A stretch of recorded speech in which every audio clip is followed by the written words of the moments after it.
อันนี้ก็เวลาสมควรแล้วเชิญทานนางทรงเสงโดยเชิญศรีสมพรเลยขอเชิญทุกท่านกราบพระรัตนตรัยอะระหังสัมมาสัมพุทโธภควา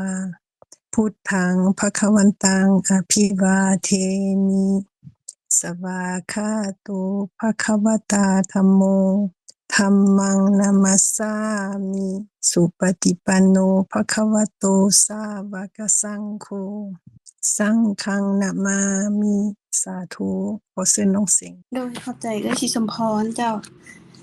เป็นจะกราบพระรัตนตรัยเป็นภาษาลาวเนาะขอนอบน้อมแด่พระภูมิพระภาคเจ้าพระองค์นั้นเป็นผู้ไกลจากกิเลสตรัสรู้ชอบได้โดยพระองค์เอง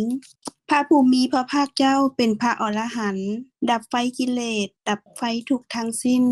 ตรัสรู้ชอบได้โดยพระองค์เอง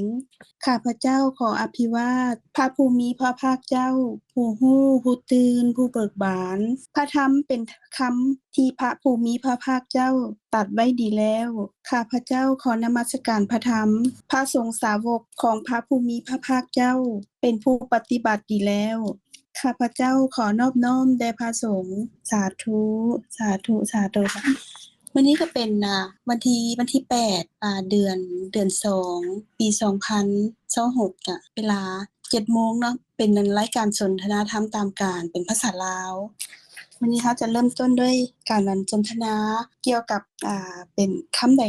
มีไผมีคำถามหยังบ่หรือว่าอยากเว้าหยังจะถามหยังท่านอาจารย์พิเศษบ่สบายดีท่านอาจารย์สงบเนาะท่านอาจารย์กาญจนาแล้วก็ญาติพี่น้องเฮาในกลุ่ม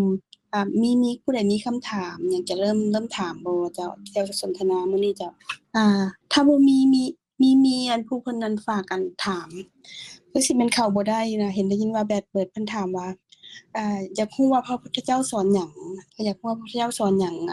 พระพุทธเจ้าอยากให้เฮารู้หยังท่านอาจารย์คำถามตัวนี้น่ะอาจารย์เจงเห็นว่าเป็นคำถามที่ดีหลายเป็นคำถามที่ประเสริฐคือทุกคำถามที่เกี่ยวกับ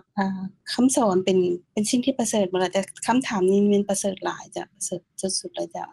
อนุโมทนาบุญนำอันผู้เพิ่นถามเพื่อให้พวกเราได้เกิดความเข้าใจเพิ่มขึ้นก่อนอื่นก็ขอให้ท่านได้ช่วยกันพิจารณาว่าพระพุทธเจ้าอันเพิ่นสอนอีหยังและเพิ่นคำสอนของเพิ่นน่ะรวมลงในอีหยังก็ในตอนนี้ก็สิมีอยู่3ท่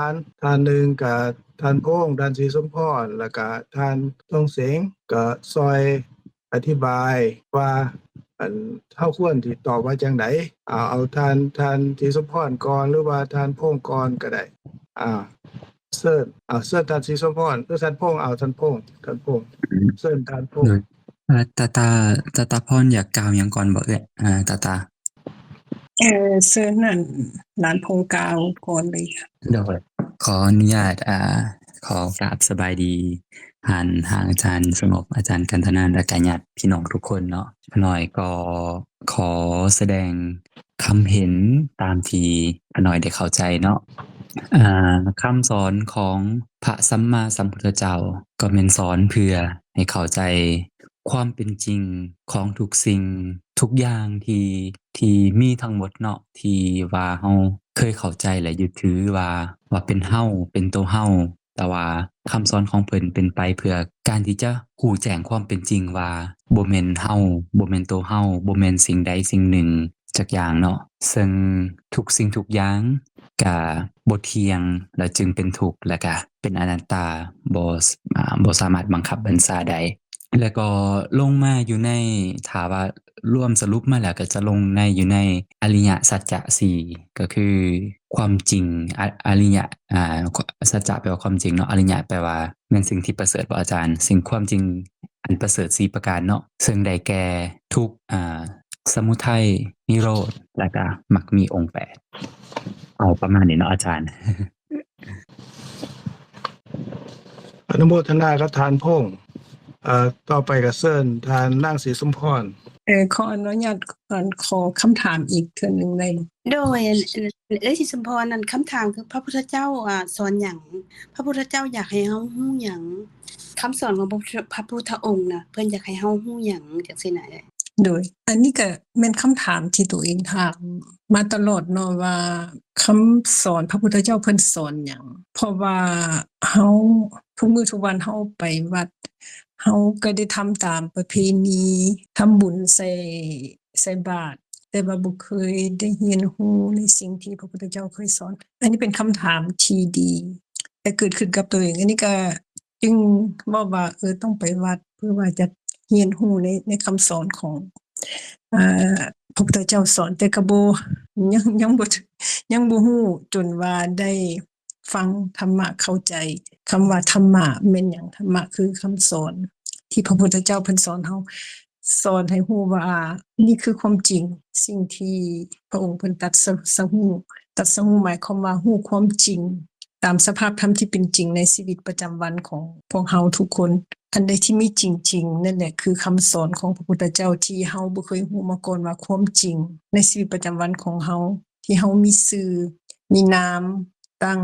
ชื่อให้ทุกสิ่งทุกอย่างที่แม้แต่ตัวเฮาเองเกิดขึ้นมาเฮาก็มีชื่อแต่ละคนทุกสิ่งในการใช้ชีวิตประจำวันก็มีชื่อมีนามสมมุติขึ้นมาแต่ความจริงแท้ๆก็เป็นแค่สิ่งที่เฮาให้ชื่อให้นามตรงนั้นแต่ความจริงตามความเป็นจริงนั้นก็เป็นธาตุที่เป็นที่เอิ้นว่ารูปธรรมและนามธรรมก็จะเข้าไปในคำที่ว่าอริยสัจสี่ที่ว่าความจริงตามความเป็นจริงอันนี้ก็กล่าวได้เพียงแค่นี้เนาะก็ขอเชิญท่านอาจารย์อธิบายอย่างลึกซึ้งในความเข้าใจว่าพระพุทธเจ้าเพิ่นสอนความจริงอันนี้ในส่วนตัวของตัวเองก็เข้าใจว่าความจริงเกิดดับบ่มีสิ่งใดที่ว่าจะยืนยาวมีเกิดแล้วก็ต้องมีดับบ่มีสิ่งใดในโลกในจักรวาลนี้ที่เกิดแล้วบ่ดับขอเชิญท่านอาจารย์อธิบายในความลึกซึ้งในข้อนี้ด้วยเชิญหรือ อ ว่า นุ ท่า โม น ท อื่นก็ นา ได้ อนุโมทนากับท่านนางศรีสุมพรที่ได้เว้าโดยสรุปให้พวกเฮาได้ฟังได้เข้าใจต่อไปก็เชิญท่านนางทองเสงให้เพิ่นได้เว้าเกี่ยวกับว่าพระพุทธเจ้าหรือพระพุทธศาสนานี่เพิ่นสอนอิหยังเพื่ออิหยังเพื่อพวกเฮาก็สิได้มีความเข้าใจเพิ่มเชิญ ขอบใจท่านอาจารย์จ้ะขอบใจน้องพงษ์เว้าก็ก็เข้าใจเพิ่มขอบใจศรีสมพรก็ให้ความแจ้งขึ้นตื่มเจ้าขอบใจหลายๆได้เข้าใจตื่มที่เคยฟังมาที่สิ่งฟังมาหั่นพระพุทธเจ้าเพิ่นสอนหยังพระพุทธเจ้าเพิ่นเข้าใจว่าพระพุทธเจ้าตามที่ฟังมาแล้วก็เห็นว่ามันแม่นนั่นแหละพระพุทธเจ้าเพิ่นสอนความจริงสอนความสิ่งที่มีจริงตามความเป็นจริงคือ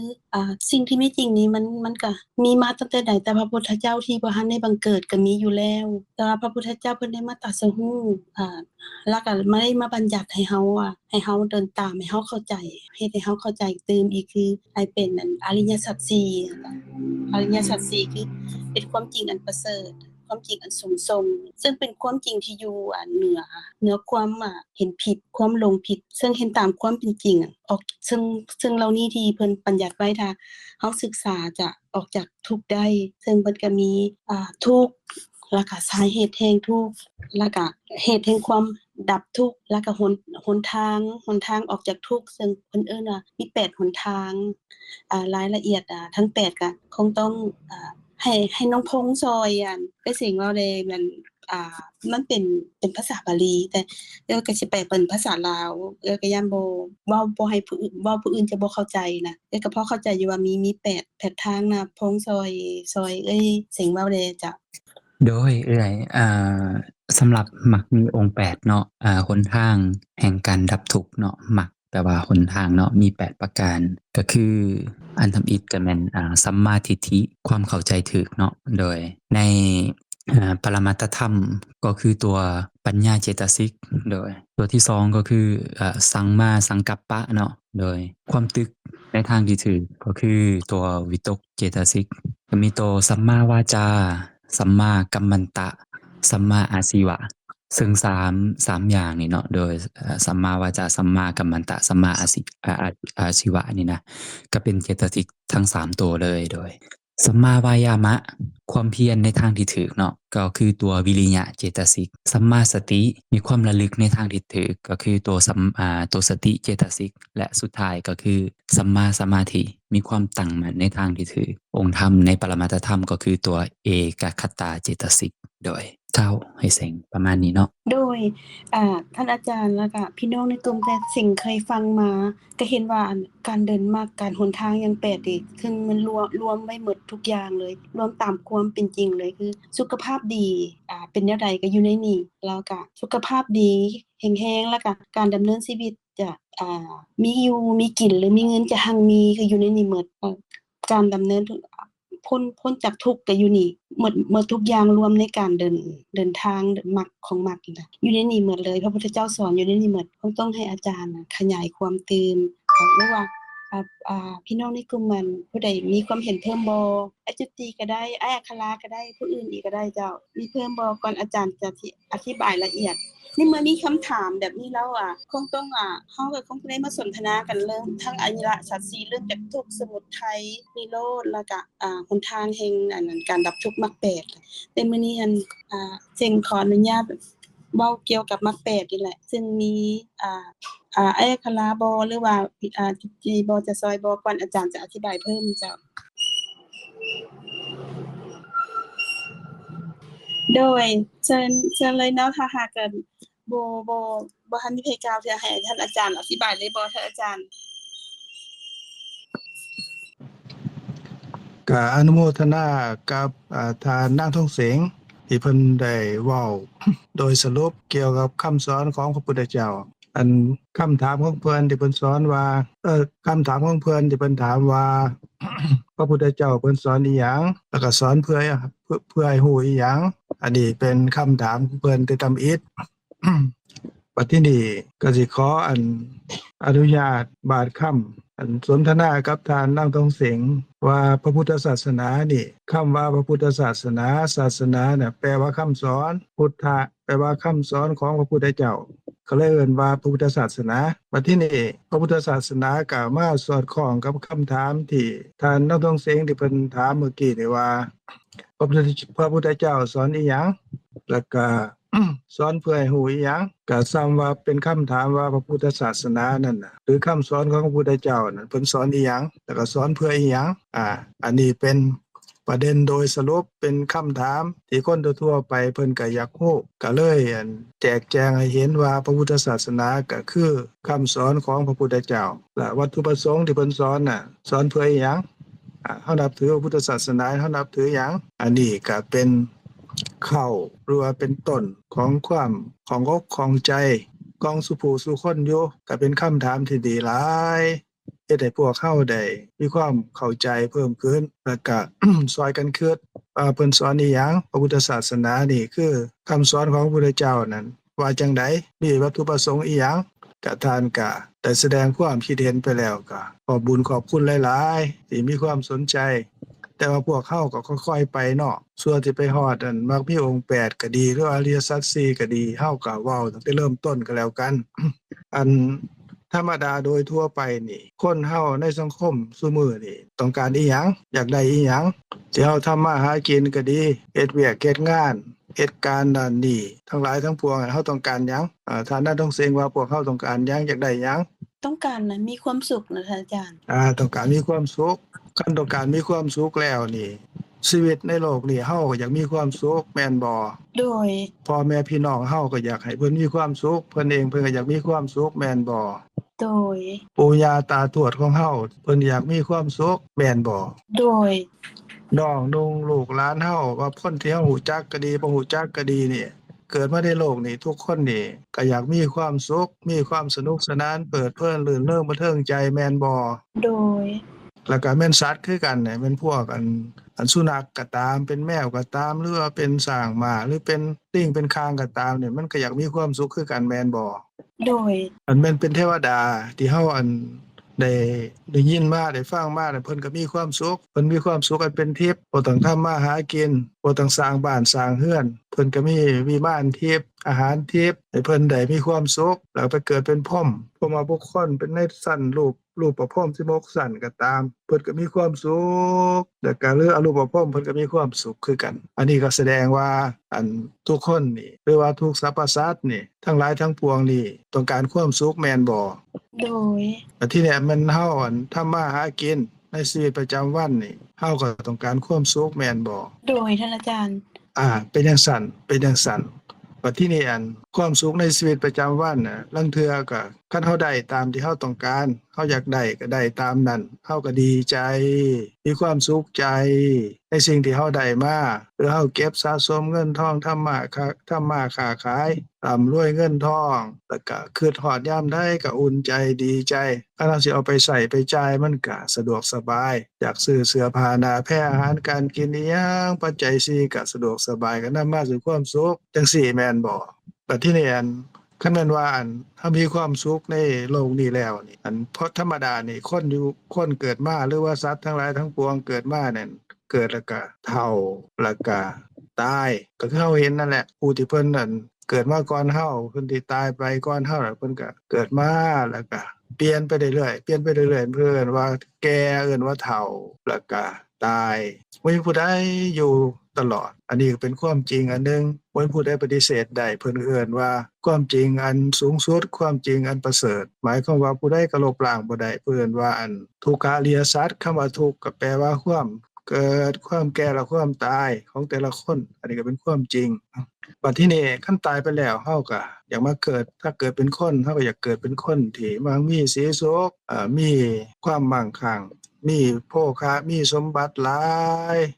มีลาภมียศมีสุขมีสรรเสริญเกิดมาก็ต้องการมีรูปร่างหน้าตางดงามสวยงามเป็นที่ยินดีเป็นที่ชื่นชมโสมนัสของคนพบคนเห็นเฮาเองเฮาก็ดีใจ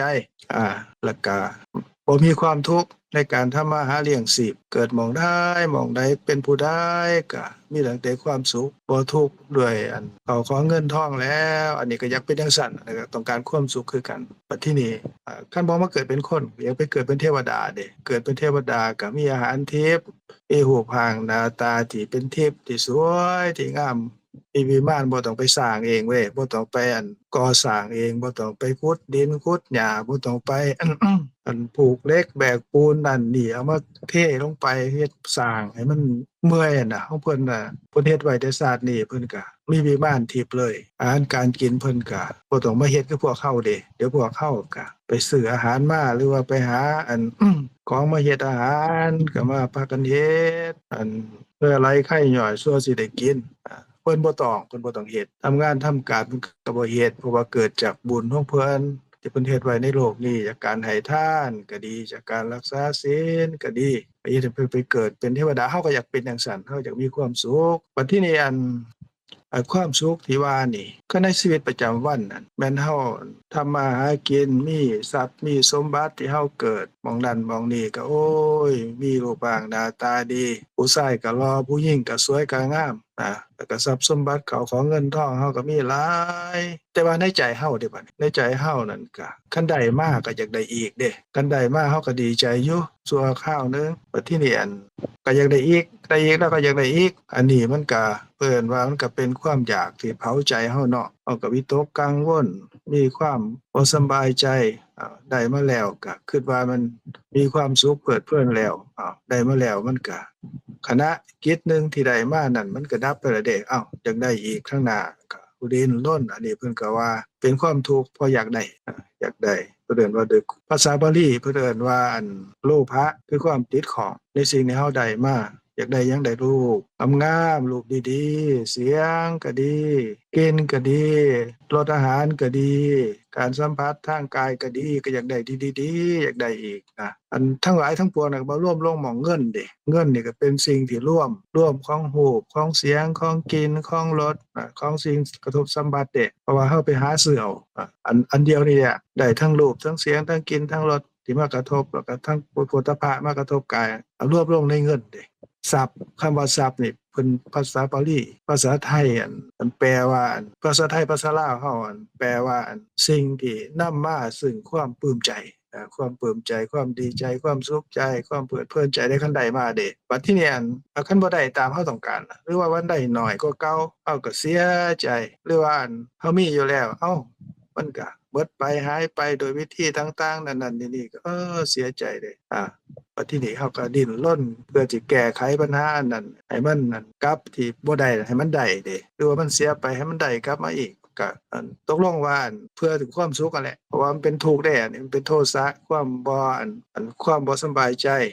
โทษอันนี้เกิดขึ้นเพิ่นว่าโทสะโทสะอันนี้มันก็เป็นสิ่งที่เกิดขึ้นเพราะว่าเฮาบ่ได้ตามเฮาต้องการมันก็เผาใจเด้โลภะความติดข้องที่เกิดขึ้นที่เฮาอยากได้ก็ดีแล้วคันบ่ได้ก็โทสะเกิดก็ดีก็เพราะว่าเฮาบ่ฮู้ตามความเป็นจริงเด้บ่ฮู้ตามความเป็นจริงก็มีโมหะคำว่าบ่ฮู้ตามความเป็นจริงก็โมหะคือความบ่ฮู้นั่นแหละแปลเป็นภาษาลาวเฮาแล้วก็แปลว่าความบ่ฮู้ที่เกิดกับจิตผสมกันอยู่กับโลภะผสมกันกับโทสะที่เกิดผสมอยู่นั่นมันเกิดขึ้นมาเพราะว่าเฮาบ่ฮู้เฮาก็เลยคิดว่าความอยากได้ก็เป็นเฮาเด้เป็นของเฮาเป็นตัวตนของเฮาโทสะนั่นคือว่าเฮาเครียดเฮาโมโหโกธาเกิดขึ้นก็เฮานี่แหละโมโหโกธาเกิดขึ้นเพราะว่าหยังเพราะว่าเฮาบ่ฮู้ตามความเป็นจริงว่าโลภะความติดข้องที่เกิดขึ้นนั่นก็บ่แม่นเฮาเป็นหยังจะบ่แม่นเฮามันเป็นสิ่งที่เกิดกับจิตเกิดกับจิตแล้วมันก็ดับบ่เหลืออยู่แม้นั้นเฮาเครียดเฮาขมเฮาบ่พอใจพี่ประเภทโกรธหรือว่าโมโหโทโสเกิดขึ้นมานั่นก็เฮานี่แหละผู้ใดล่ะสิโมโหโทโสบ่แม่นเฮาอันนี้ก็แสดงว่ามีความบ่ฮู้ผสมอยู่ในหันบ่ฮู้อันนี้เพิ่นว่าโมหะผสมมันก็เกิดขึ้นอันที่ข้าน้อยเว้านี่ก็คือว่าในชีวิตประจำวันเฮาเป็นเฮาสิมีทรัพย์สมบัติหลายปานใดก็ตามหรือบ่มีก็ตามหรือมีน้อยก็ตามเป็นเฮาสิมีรูปร่างหน้าตาสวยงามจังได๋ก็ตามหรือว่าผู้ชายก็หล่อผู้หญิงก็งามโอ้ยจบหลายก็ตามแต่ว่าใจของเฮานั่นน่ะมันก็บ่มีความสุขเด้บ่มีความสุขมันก็มีความร้อนเกิดขึ้นความร้อนนั่นน่ะเป็นความทุกข์ที่เกิดในใจในชีวิตประจำวันของพวกเฮาก็วนเวียนสิเดี๋ยวก็ดีใจเดี๋ยวก็เสียใจเดี๋ยวก็อยากได้ตามนั้นก็ดีใจคันบ่ได้ตามนั้นก็เครียดบ่พอใจหงุดหงิดวนเวียนสิเพิ่นว่าไฟอันเนี้ยไฟคือโลภะเผาเพิ่นเอิ้นว่าอาคิแปลว่าไฟอาคิโลภะไฟคือโลภะเกิดขึ้นอาคิโทสะไฟคือโทสะเกิดขึ้นอาคิโมหะไฟคือความบ่ฮู้ตามความเป็นจริงเกิดขึ้นผสมกันอยู่อันนี้เผาอันนี้ก็เป็นความทุกข์ภายในใจในชีวิตประจำวันบัดทีนี้พระพุทธเจ้าเพิ่นสอนอีหยังเมื่อกี้นี่ก็ถามทานะน้องเสงแล้วว่าพวกเฮาต้องการอีหยังต้องการความสุขคันว่าสั่นพวกเฮาต้องการความสุขสัตว์ทั้งหลายก็ต้องการความสุขเทวดาเพิ่นก็ต้องการความสุขพรหมเพิ่นก็ต้องการความสุขพระพุทธเจ้าเพิ่นก็สอนเรื่องความสุขเด้ว่าเฮ็ดจังไดจังสิได้ความสุขอันนั้นนะคันทานน้องทงเสงหรือว่าพวกเฮาสุขุสุคนจะได้ความสุขก็มาฟังคำสอนของพระพุทธเจ้าก็มาฟังเกี่ยวกับเรื่องความสุขนั่นแหละเพิ่นก็สอนเรื่องความสุขนั่นแหละบัดนี้เฮ็ดจังไดจังสิได้ความสุขเพิ่นก็บอกความเป็นจริงว่าเฮ็ดจังซี่สิได้ความสุขคันเฮ็ดตามเพิ่นเฮาก็ได้ความสุขความสุขในโลกนี้ก็คือความสุขที่มีทรัพย์มีเงินมีทองได้มีมาแล้วเฮาก็มีความสุขเฮ็ดจังไดจังสิมีเพิ่นก็สอนเด้บัดนี้สมมุติว่าเฮาจากโลกนี้ไปแล้วนี่เฮาก็ต้องการความสุขอยากมาเกิดเป็นคนคือเก่ามีคนมีรูปร่างหน้าตาสวยงามตามที่ขาน้อยเว้าเมื่อกี้นี่ก็มีโภคะมีสมบัติภัสถานต่างๆแล้วก็อยากได้หยังก็ได้ตามปรารถนาแล้วก็ไปไสมาไสคนก็เคารพนับถือบัดทีนี้คิดอยากได้อันใดยามใดก็ได้บัดทีนี้ทรัพย์สมบัติที่เฮามีอยู่ก็บ่เสียบ่หายอันนั้นมาเกิดจังซั่นเฮาก็อยากมีความสุขอยากมาเกิดใหม่อีกแนวนั้นเจริญด้วยลาภด้วยยศด้วยสุขด้วยสรรเสริญตามที่ขาน้อยเว้ามานั่นแหละเฮาก็อยากมาเกิดใหม่อีกเด้เป็นคนจังซั่นว่าซั่นเถาะบัดนี้เนี่ยคันสิไปเกิดเป็นเทวดาเกิดเป็นเทวดามีความสุขเป็นเทพมีห่างกายอันเป็นเทพก็ดีเกิดเป็นพรหมก็ดีเพิ่นก็สอนความสุขหรือว่าประโยชน์ในโลกหน้าเด้บัดทีนี้คันเฮาต้องการนั้นความสุขในการดำรงชีวิตในการดับไฟที่เผาใจเฮาซุมื้อนั้นด้วยไฟคือโลภะโทสะโมหะนั่นเพิ่นก็สอนให้ดับไฟด้วยความเย็นของอันที่ท่านพงเว้าถึงน่ะหรือว่าท่านนางทองเสงเว้าถึงนั่นแหละก็ทางนำไปสู่การดับทุกข์คือดับไฟพวกนี้ไฟที่เกิดขึ้นในใจที่เผาใจทั้งโลภะโทสะและโมหะนั่นน่ะเพิ่นก็บอกทางเด้ว่าจังใดจังสิดับได้นะดับพวกนี้ได้แต่ว่าสั่นคำถามที่ทานนางทองเสงถามนั่นว่า พระพุทธศาสนาเพิ่นสอนอีหยังก็คือว่าพระพุทธเจ้าเพิ่นสอนอีหยังก็สอนความจริงที่มนุษย์ต้องการคือความสุขในโลกนี้ความสุขในโลกหน้าแล้วก็ความสุขในการดับทุกข์ในใจที่เฮ็ดให้เฮาเกิดความทุกข์ในปัจจุบันแล้วก็นำไปสู่ความทุกข์ในชาติต่อไปก็คือเฮ็ดให้เกิดเฮ็ดให้แก่เฮ็ดให้ตายแล้วก็ตายก็เกิดก็แก่ก็ตายอีกเฮ็ดจังได๋สิดับได้เพิ่นก็สอนอันนี้ก็คือว่าคำสอนของพระพุทธเจ้าเพิ่นสอนเรื่องความจริงอันนั้นภาษาลาวเฮาว่าความจริงภาษาวัดเพิ่นภาษาบาลีภาษาธรรมะเพิ่นก็เอิ้นว่าเป็นธรร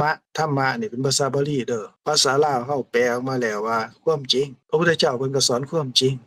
อีหยังความจริงที่เฮ็ดให้เฮามีความสุขเฮ็ดให้เฮาพ้นทุกข์อันนี้เป็นความจริงที่เป็นสิ่งที่บ่มีผู้ใดปฏิเสธได้ในอดีตก็ตามในปัจจุบันอนาคตก็ตามเป็นจังซี่หมดอันนี้เป็นความจริงที่พระพุทธเจ้าเพิ่นสอนความจริงเพื่อหยังเพราะว่าเฮาต้องการความสุขเพิ่นก็สอนความจริงเกี่ยวกับความสุขนำไปสู่การดับความทุกข์ในปัจจุบันในโลกนี้ดับความทุกข์ในโลกหน้าแล้วก็ดับความทุกข์ในการที่ไฟที่เผาใจเฮาสิเฮ็ดให้เฮาไปเกิดแก่แล้วก็ตายความเกิดความแก่ความตายอันนี้เพิ่นเอิ้นว่าเป็นทุกข์เด้เป็นทุกข์เพิ่นเอิ้นว่าทุกข์ที่เป็นความจริงคือกันเป็นธรรมะเพิ่นว่าอริยสัจทุกขะอริยสัจก็หมายความว่าบ่มีผู้ใดพ้นไปจากความทุกข์อันนี้ได้เลยก็ยังมีโลภะโทสะโมหะอันนี้เพิ่นว่ากิเลสเด้คำว่ากิเลสก็เป็นภาษาวัดภาษาพระภาษาบาลีกิเลสแปลว่าความเศร้าหมองของจิตเรียกว่ากิเลสพวกเฮาก็ฟังกิเลสจักมันหยังกิเลสที่แท้กิเลสก็นี่แหละความเศร้าหมองในใจเฮานี่ล่ะเพิ่นบ่ได้สอนหม้องอื่นเด้เพิ่นสอนที่กายของเฮานี่แหละ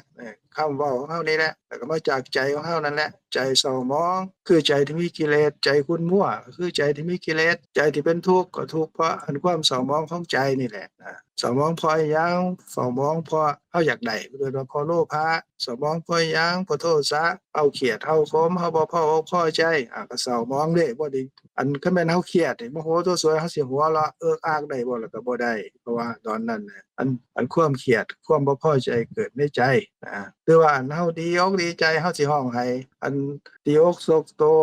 เกิดความโกรธตอนนั้นด้วยก็บ่มันคนละตอนกัน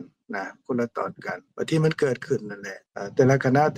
นั่นแหละมันเป็นไฟที่ไฟใหม่ในใจเฮาเพราะว่ามันมีโมหะความโมโหเกิดนำตามที่ข้อยน้อยว่านั่นแหละก็เลยเป็นเฮา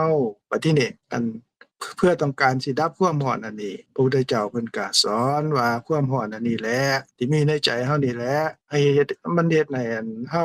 เว้าก็เว้าในสิ่งที่บ่ดีเฮ็ดคือว่ากระทำทางกายนี่ออกมานี่ก็บ่ดีเป็นการทำลายเป็นการเบียดเบียนผู้อื่นเพื่อเฮ็ดให้เฮาได้มีความสุขเพราะว่าเพื่อสิแก้ความทุกข์ที่เกิดขึ้นจากความบ่พอใจความโกรธให้มันเบิดไปให้มันเป็นใดหมายความว่าให้เกิดสมกับเฮาต้องการสมกับโลภะความติดของเฮาได้เฮาก็สิดีใจอันนี้เพิ่นเรียกว่าเฮ็ดกรรมทั้งเป็นกุศลกรรมกรรมที่ดีทั้งเป็นอกุศลกรรมกรรมที่บ่ดีผลของกุศลกรรมอกุศลกรรมนี่ก็เฮ็ดให้เฮาไปเกิดไปแก่แล้วก็ตายเพราะว่าพืชเสือมันมีอยู่เด้เฮาเฮ็ดบาปเฮ็ดบุญแล้วผลของบาปของบุญก็เฮ็ดให้เฮาเกิดแล้วก็แก่แล้วก็ตายอันนี้บ่มีผู้ใดพ้นไปได้เพิ่นก็เลยเอิ้นว่าทุกขอริยสัจคำว่าทุกข์ก็คือสภาพที่มันเฮ็ดบ่ให้มีความสุขนั่นแหละคำว่าทุกข์ตัวนี้ก็สภาพที่เบียดเบียนเฮ็ดให้บ่มีความสุขแล้วก็พอมีความสุขบ่มีความสุขก็เพราะมันเปลี่ยนไปทุกๆขณะความสุขก็เปลี่ยนไปบ่ยังอยู่คือเก่าความทุกข์ก็เปลี่ยนไปบ่ยังอยู่คือเก่ามันเกิดขึ้นแล้วมันก็ดับไปเปลี่ยนไปบ่เหลือเป็นจังซี่บัดทีนี้ทุกข์อันนี้นี่มันเป็นทุกข์ที่ผู้ใดก็ห้ามบ่ได้เด้ทุกข์ในอริยสัจก็หมายความว่าความเป็นจริงที่นำไปถึงที่สุดแล้วก็บ่มีผู้ใดแก้ไขได้เพราะว่าหยังเพราะว่าเฮามีพืชเสือคือกิเลสอยู่ในใจแล้วก็เฮ็ดบาปเฮ็ดบุญผลของบาปของบุญก็เฮ็ดให้เฮาเกิดเฮาแก่แล้วก็ตายแล้วก็เกิดอีกแล้วก็แก่อีกแล้วก็ตายอีกเกิดอีกแก่อีกแล้วตายอีกเป็นจังซี่ลุยไฟของความเกิดความแก่ความตายก็บ่จบบ่สิ้นเด้แม่นเฮาเฮ็ดบุญขั้นบุญอันนั้นบ่ประกอบไปด้วยความเข้าใจถูกเห็นถูกบุญอันนั้นมันก็สิเฮ็ดให้เฮามาเกิดเป็นคนเฮ็ดให้มั่งคั่งมีโภคามีสมบัติก็ตาม เฮาก็ต้องเฒ่าเด้แล้วก็ต้องตายเด้ต้องถิ้มไว้เด้ไปเกิดเป็นเทวดาเกิดเป็นเทวดาก็เฒ่าคือกันแล้วก็ตายคือกันเกิดเป็นพรหมพระพรหมเราก็เฒ่าเราก็ตายคือกันตายแล้วเกิดอีกบ่เกิดอีกวนเวียนจังซี่ความจริงอันนี้เพิ่นว่าทุกขาอริยสัจแปลว่าความจริงอันผู้ใดก็หนีบ่พ้นเพิ่นยังมีกิเลสอยู่บ่พ้นเป็นทุกขาอริยสัจบัดทีนี้อันก็น้อยสิเว้าถึงว่าอัน คำสอนของพระพุทธเจ้าน่ะเอิ้นว่าธรรมะเอิ้นว่าความจริงความจริงคือธรรมะธรรมะคือความจริงสอนเพื่อหยังสอนเพื่ออันเฮ็ดให้เฮาได้รับความสุขได้ความสุขความสุขที่ว่านั้นเป็นความสุขใน3ระดับใน3ระดับคืออันความสุขในชีวิตประจำวันในโลกนี้ความสุขความสนุกสนานเพลิดเพลินความยินดีความพอใจอันนี้สู่ผู้ทุกคนบ่ว่าจะเป็นพวกเฮาบ่ว่าจะเป็นเฮาบ่ว่าจะเป็นอันสัตว์สาวาสิ่งก็ต้องการความสุขเด้อันจะเลี้ยงแมวเลี้ยงอันสุนัขก็คือกันเขาจะไปตีมันแล่นหนีเด้เพิ่นสิฮ้องแบงแงงๆแมวคือกันแง้วแงมันก็ย้านเด้แสดงว่ามันบ่ต้องการความมันทุกข์เด้มันก็ต้องการความสุขคันบ่ให้เขามันกินมันก็โอ๊ยโคตรหม้องนั่นหม้องนี้หม้องโน่นก็คือว่ามันก็อยากมีความสุขเพราะว่าได้กินข้าวกินน้ำแล้วมันก็สบายเด้มีความสุขมีความสบายอันนี้เนี่ยเป็นความสุขในชีวิตประจำวันของคนก็ดีของสัตว์ก็ดีเอาเฉพาะในความเป็นคนก็แล้วกันความเป็นคนเป็นความสุขในโลกนี้นั่นเนี่ยพระพุทธเจ้าเพิ่นก็สอนเพื่อให้ได้รับความสุขสรุปว่าสรรพสัตว์ทั้งหลายในโลกนี้ทั้งเทวดาและมนุษย์สัตว์ทั้งหลายทั้งปวงนี่ต้องการความสุขคันต้องการความสุขแล้วพระพุทธเจ้าเพิ่นก็แสดงความสุขที่เพิ่นแสดงนั่นก็เป็นความจริงอันนั้นเพิ่นว่าธรรมะก็แสดงว่าพระพุทธเจ้าเพิ่นสอนธรรมะสอนความจริงหรือสอนความสุขถ้าซั่นแม่นพวกผู้เฮานี่หรือว่าไผก็ตามนี่อยากได้ความสุขก็มาฟังคำสอนของพระพุทธเจ้าแล้วก็ปฏิบัติตามคำสอนของเพิ่นก็มาถูกมองแล้วมาถูกที่แล้วมาถูกมองแล้วเพราะว่าเพิ่นสอนความสุขเด้ความสุขก็คือสอนให้พ้นจากความทุกข์นั่นแหละเพราะว่ามนุษย์เทวดาต้องการความสุขความสนุกสนานเพลิดเพลินความยินดีความพอใจอันนี้เพิ่นก็สอนความสุขให้มนุษย์ทั้งหลายทั้งปวงในสังคมนี่อันสุขของชาวบ้านนี่พระพุทธเจ้าเพิ่นก็แสดงว่าสุขจากการมีทรัพย์เด้คำว่ามีทรัพย์ก็หมายความว่าตั้งเขาของเงินทองสารพัดอย่างนั่นแหละทรัพย์เป็นสิ่งที่นำมาซึ่งความดีใจความอุ่นใจความปลื้มใจเฮ็ดจังได๋ล่ะจังสิมีพระพุทธเจ้าเพิ่นก็สอนเกี่ยวกันกับ ความสุขอันนี้ว่าเฮ็ดจังได๋จังมีทรัพย์เพิ่นก็บอกว่าให้ขยันภาษาบาลีเพิ่นว่าให้อุทธานะสัมปทาถึงพร้อมด้วยความมันความขยันอันตรงกันข้ามกับ สิ่งที่เฮ็ดให้เสียเงินหรือเฮ็ดให้ทุกข์ยากบ่ได้เงินเพิ่นก็บอกว่าให้เว้นจากอบายมุขแปลว่าทางหรือว่าปากแห่งความเสื่อมหยังความเสื่อมโภคะอันเพิ่นสอนให้มีความมันความขยันมีความเพียรมีความอดทนในส่วนนี้อุทธานะสัมปทานน่ะเพิ่นสอนเพิ่น แปลเป็นภาษาพวกเฮาแล้วว่าพร้อมที่ลุกขึ้นเฮ็ดงานให้เว้นจากอบายมุขก็คือในส่วนที่ขี้คร้านเฮ็ดงานการขี้คร้านเฮ็ดงานเนี่ยมันก็เอิ้นว่าเป็นอบายมุขเป็นความเสื่อมของโภคทรัพย์สมบัติเพราะหยังเพราะว่ามีแล้วก็สิเบิดไปอันบ่มีก็บ่เข้ามาเพราะว่าเฮาบ่เฮ็ดงานเด้ขี้คร้านเฮ็ดการเฮ็ดงานเขาก็อ้างต่างๆเด้อ้างเพื่อที่บ่เฮ็ดเด้มันเช้าอยู่ก็โอ๊ยยังเช้าอยู่สิมาเฮ็ดงานนี่หยังให้มันนั่นแหน่นี่ให้มันแจ้งมันไขก่อนแหน่เขาก็อ้างว่าโอ้ยเช้าอยู่มันเศร้าโพดบัดทีนี้ คันมันสวยแล้วโอ๊ยมันสวยแล้วไปเฮ็ดหยังอันนี้เขาก็บ่เฮ็ดงานอีกเศร้าก็บ่เฮ็ดงานสวยก็บ่เฮ็ดงานคันหิวโอ๊ยหิวสิตายอยู่แล้วสิพากันไปเฮ็ดอีกโอ๊ยบ่เอาก็บ่เฮ็ดงานอีกอันเขาหิวน้ำโอ๊ยกระหายน้ำหิวน้ำกระหายน้ำสิตายอยู่แล้วจังสิไปเฮ็ดอีกก็บ่เฮ็ดอีกบัดทีนี้เศร้าก็บ่เฮ็ดสวยก็บ่เฮ็ดหิวก็บ่เฮ็ดกระหายก็บ่เฮ็ดบัดทีนี้อ้างเป็นแนวสิบ่เฮ็ดคันสิอ้างจังซี่มันก็เป็นในชีวิตประจำวันเด้คันบ่หิวเฮาก็กระหายน้ำคันบ่กระหายน้ำก็หิวคันบ่เศร้ามันก็สวยคันบ่สวยมันก็เศร้าตกลงว่ายามใดก็บ่เฮ็ดงานคันจังซี่น่ะมันก็เป็นทางเสื่อมแห่งโภคสมบัติเด้คันมีอยู่ก็เอาไปใช้เด้คันบ่มีก็บ่เข้ามาเด้เพราะเฮาเฮ็ดบ่เฮ็ดงาน พระพุทธเจ้าเพิ่นก็สอนว่าให้พร้อมที่เฮ็ดงานทุกเวลาเอิ้นว่าอุทธานะสัมปทาให้ขยันให้มันให้เพียรเฮ็ดงานแล้วก็ได้มาแล้วรู้จักรักษาก็คือเว้นจากอบายมุขแนวอื่นอีกก็คือเว้นจากการกินเหล้าเมายาเว้นจากการไปเที่ยวสมะเลเทเมาเว้นจากเที่ยวไปเบิ่งการเล่นหม้องนั่นหม้องนี่เพลิดเพลินไปเรื่อยก็ ก็ให้งดเว้นซะเว้นจากการคบคนบ่ดีคบคนอันตพาลบ่ทำมาหากินเอาก็อย่าไปคบกับเขาเพิ่นก็ให้เว้นจากการ กินเหล้าเมายาเว้นจากการดื่มน้ำเมานั่นแหละเที่ยวกลางคืนเที่ยวดูการเล่นเว้นจากการเล่นการพนันการพนันกันตอนนั่นนี่ทั้งโบกทั้งไผ่ทั้งหยังก็แล้วแต่ละสมมุติที่มีเล่นฟุตบอลเล่นพนันฟุตบอลพนันอันนั้นอันนี้อันนั้นก็เป็นทางเสื่อมแห่งโภคสมบัติเพิ่นบอกว่าอย่าไปคบคนแนวนั้นให้เว้นจากอบายมุขไปคบแต่คนดีๆคนที่ทำมาหากินคนที่ชวนเฮาไปหาความสุขความเจริญได้ให้คบคนพวกนี้บัดทีนี้ก็ให้รู้จักใส่ใจให้พอเหมาะพอควรบ่ใส่หลายเกินไปบ่ใส่น้อยเกินไปคันใส่น้อยเฮาขี้ที่ขี้เหนียวหลายมันก็เฮ็ดให้เฮาได้รับความลำบากได้บ่ได้รับความสุขเด้ผู้อยู่กับเฮาก็ลำบากเฮาเองก็ลำบากผู้อยู่กับเฮาก็ลำบากลูกเมียก็ลำบากเฮาก็ลำบากญาติพี่น้องลำบากเบิดเฮามีอยู่แต่ก็คือจังทุกข์คือจังคนบ่มีนั่นแหละนั่นก็บ่ถูกเพิ่นบอกว่าอย่าเฮ็ดจังซั่นเพิ่นว่าให้ใส่พอสมควรบ่หลายเกินไปบ่น้อยเกินไปเอาพอดีคันเฮาหาบ่ได้เพิ่นก็ให้แบ่งออกเป็น4ส่วนเด้ส่วนหนึ่งก็ให้ใช้ในชีวิตประจำวันอีกส่วนหนึ่งก็ให้กันไว้ใส่ในเทื่อมันจำเป็นปัจจุบันทันด่วนเกิดขึ้นก็สิได้เอามาใช้สอยได้สะดวกอีก2ส่วนเพิ่นก็ให้เก็บไว้ให้สะสมหรือว่าสั่นก็ให้ลงทุนอันเพิ่นเปรียบให้เฮาเห็นว่าคือกันกับน้ำไหลเข้ามา4ทางไหลออกทางเดียวน้ำมันก็สิเพิ่มขึ้นในสระในหนองเฮาเพิ่มขึ้นจากสระจากหนองก็สิเป็นบึงใหญ่เด้จากบึงใหญ่ก็สิเป็นแม่น้ำจากแม่น้ำก็สิเป็นสมุทรมหาสมุทรเพิ่ม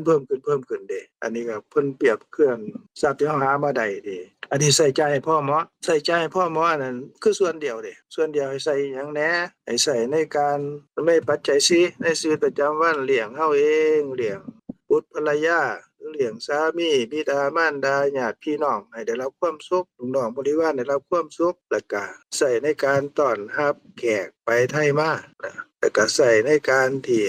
เฮ็ดบุญเฮ็ดทานหรือว่าก็เสียภาษีหรือว่าสงเคราะห์ญาติพี่น้อง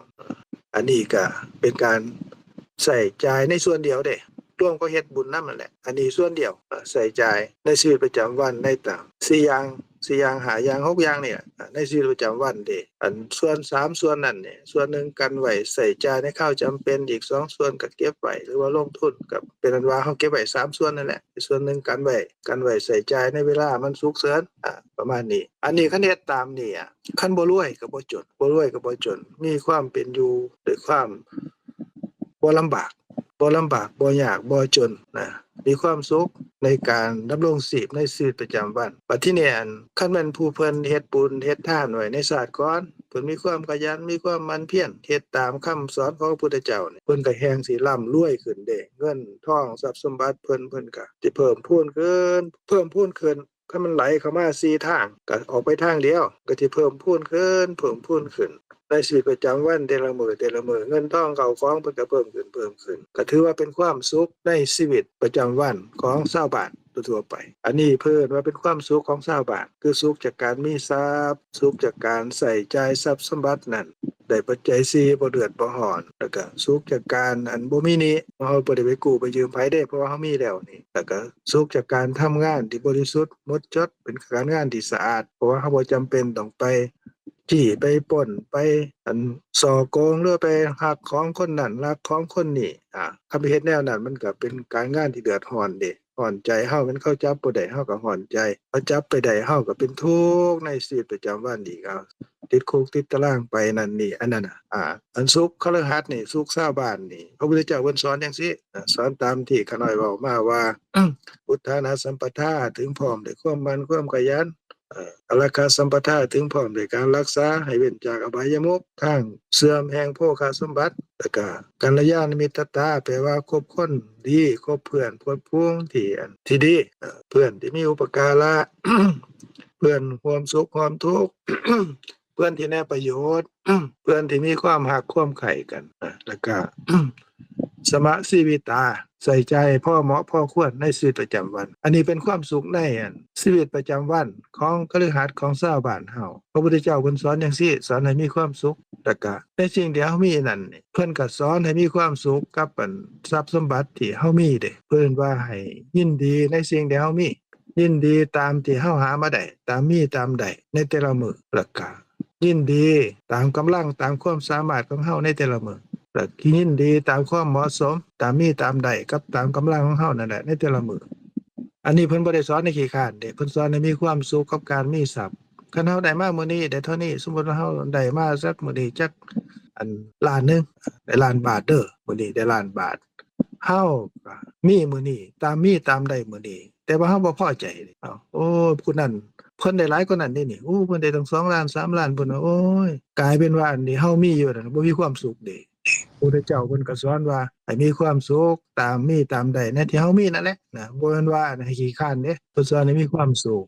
แล้วก็ตามกำลังที่เฮามีได้มื้อนั้นน่ะตามกำลังตามความสามารถที่เฮาได้ก็ให้ดีใจเอาไปคิดว่าอ้าวผู้นั้นนี่เราได้มื้อนี้ตั้ง10ล้าน20ล้านอ้าว อันก็กำลังของเขาเจ้าเดะเขาอาจจะเฮ็ดงานมาก่อนแล้วเขาลงทุนหลายกว่าเฮานั่นนี่เขาก็ได้ผลประโยชน์หลายกว่าคันเราไปเปรียบเทียบแนวนั้นแทนที่อันของเฮาสิได้มามื้อนี้ล้านหนึ่งเฮาสิดีใจนะตามกำลังตามความสามารถเฮาก็ไปเทียบกับผู้อื่นอีกเฮาก็ถูกอีกเดะบัดทีนี้ตามความเหมาะสมของเฮาเฮาเหมาะสมจังซี่ล่ะมื้อนี้ได้เท่านี้แล้วเฮาก็ดีใจกับมันอาก็ซ้ำกันกับอันตัวอย่างว่าอันเฮาได้ข้าวมามื้อนี้ได้ข้าวกับแจ่วได้ข้าวกับอัน น้ำพริกบ้องน้ำพริกบ้องอ้าวเขาได้มาได้แทนที่สิกินนะกลับไปอ้าวผู้นั้นเราได้ต้มไก่ได้ลาบงัวได้นั่นโอ้เขาก็บ่กินของเราแทนที่ได้รับความสุขจากอาหารนั่นที่แจ่วบองของเรากับผักกับหยังตัวอย่างนี่ควรสิกินให้มันมีความสุข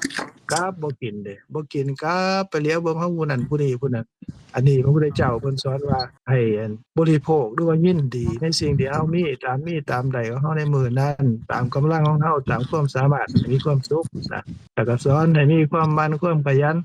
รู้จักรักษาให้คบคนดีเป็นมิตรแล้วก็ใส่ใจพอเหมาะอันนี้ก็ตามจังซั่นอันนี้เป็นความสุขในชีวิตประจำวันเดะอันนี้คำสอนของพระพุทธเจ้าก็คือเป็นธรรมะเป็นความจริงแล้วก็สอนเพื่อหยังสอนเพื่อให้ได้รับความสุขในประโยชน์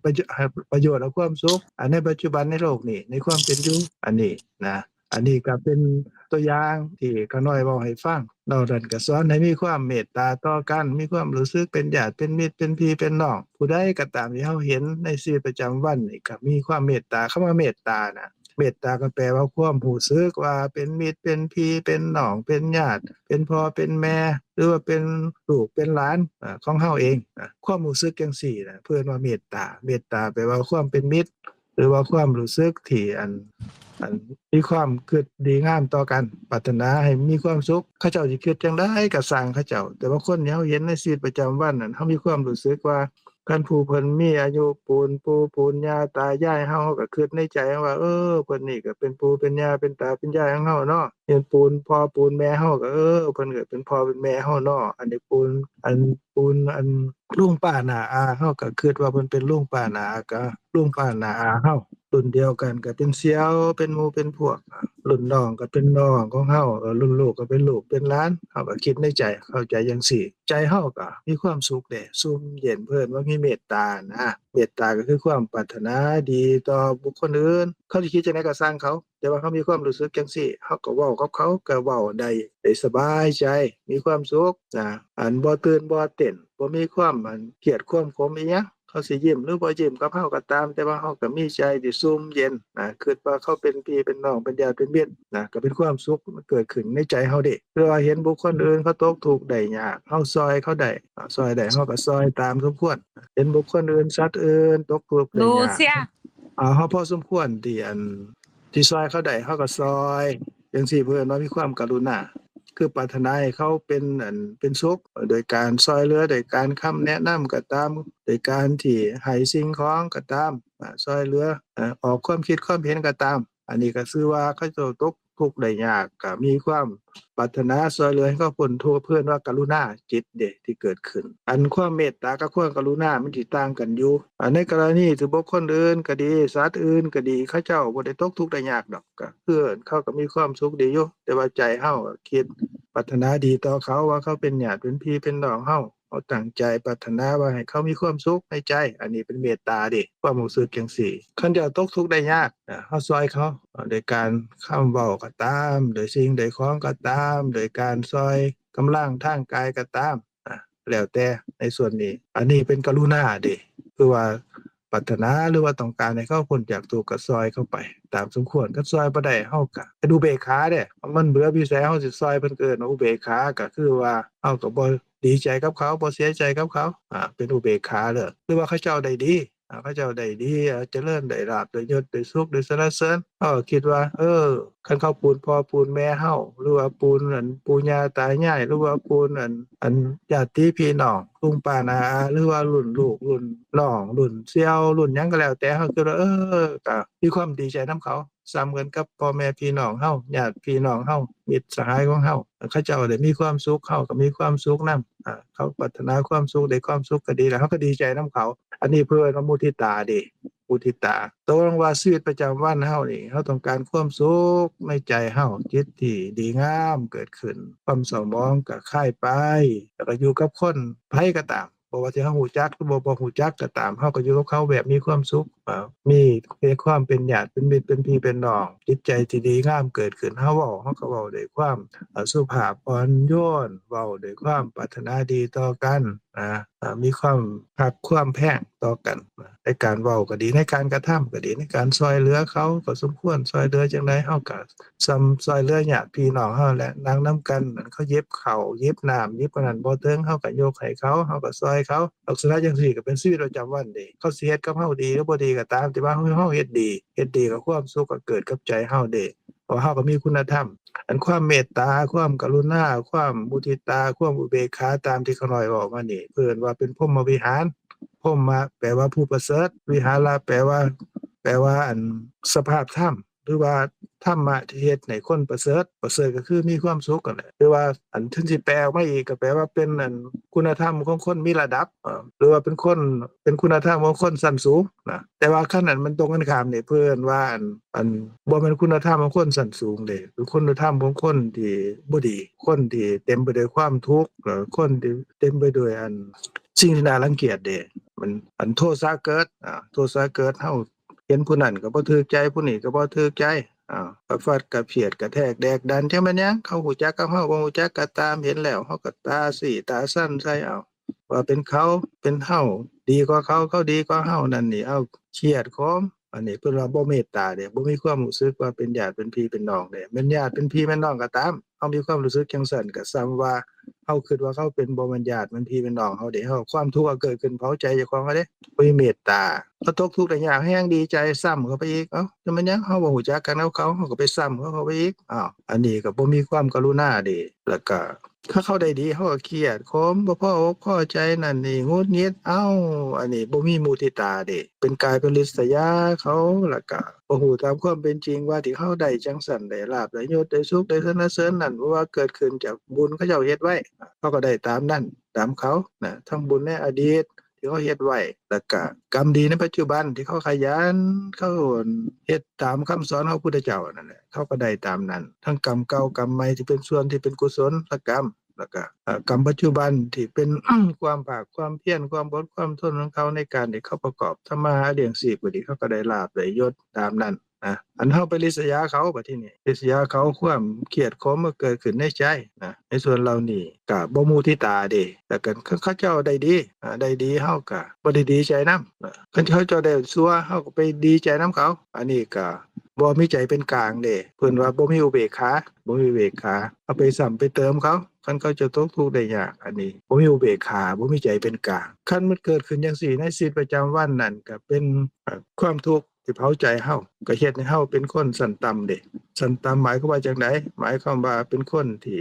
เศร้าหมองด้วยความเทื่อนว่ากิเลสมันเกิดขึ้นกับจิตเศร้าหมองเพราะกิเลสที่เกิดขึ้นกับจิตกิเลสมันก็เป็นการกระทำในส่วนที่เกิดจากความเศร้าหมองของจิตที่เกิดขึ้นก็คือโทสะกับโมหะที่เกิดร่วมกันตามที่เขาน้อยเว้าให้ฟังตั้งแต่แรกนั่นแหละมันเกิดขึ้น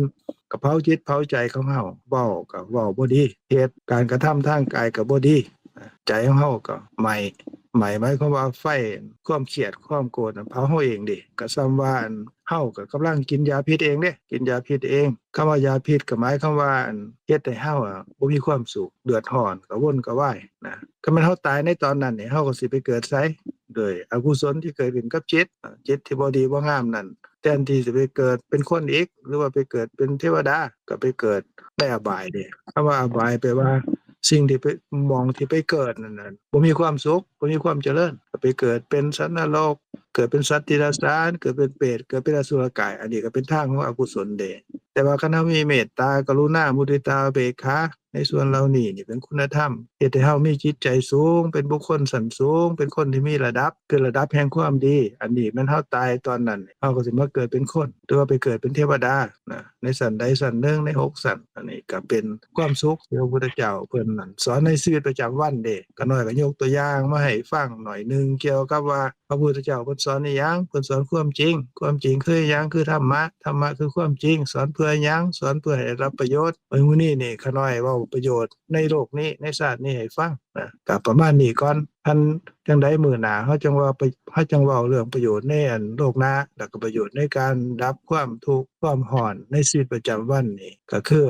ดับอันความเกิดความแก่ความตายในวัฏฏะนั่นแหละความเกิดความแก่ความตายในวัฏฏะน่ะเพิ่นว่าทุกขอริยสัจเพราะว่าเป็นความจริงคำว่าอริยสัจความจริงอันประเสริฐหรือความจริงของพระอริยเจ้าผู้ใดเห็นทุกข์อันนี้ในแต่ละขณะนั้นก็เฮ็ดให้ปุถุชนธรรมดานี่เป็นพระอริยเจ้าได้คือว่าเห็นความเกิดความแก่และความตายความเกิดความแก่และความตายบ่มีผู้ใดที่พ้นไปได้เกิดแล้วก็ตายตายแล้วก็เกิดเกิดแล้วก็ตายตายแล้วก็เกิดอันนี้เป็นความจริงคันเราบ่ฮู้ตามความเป็นจริงว่าแต่ละขณะเดียวนี้มีตั้งแต่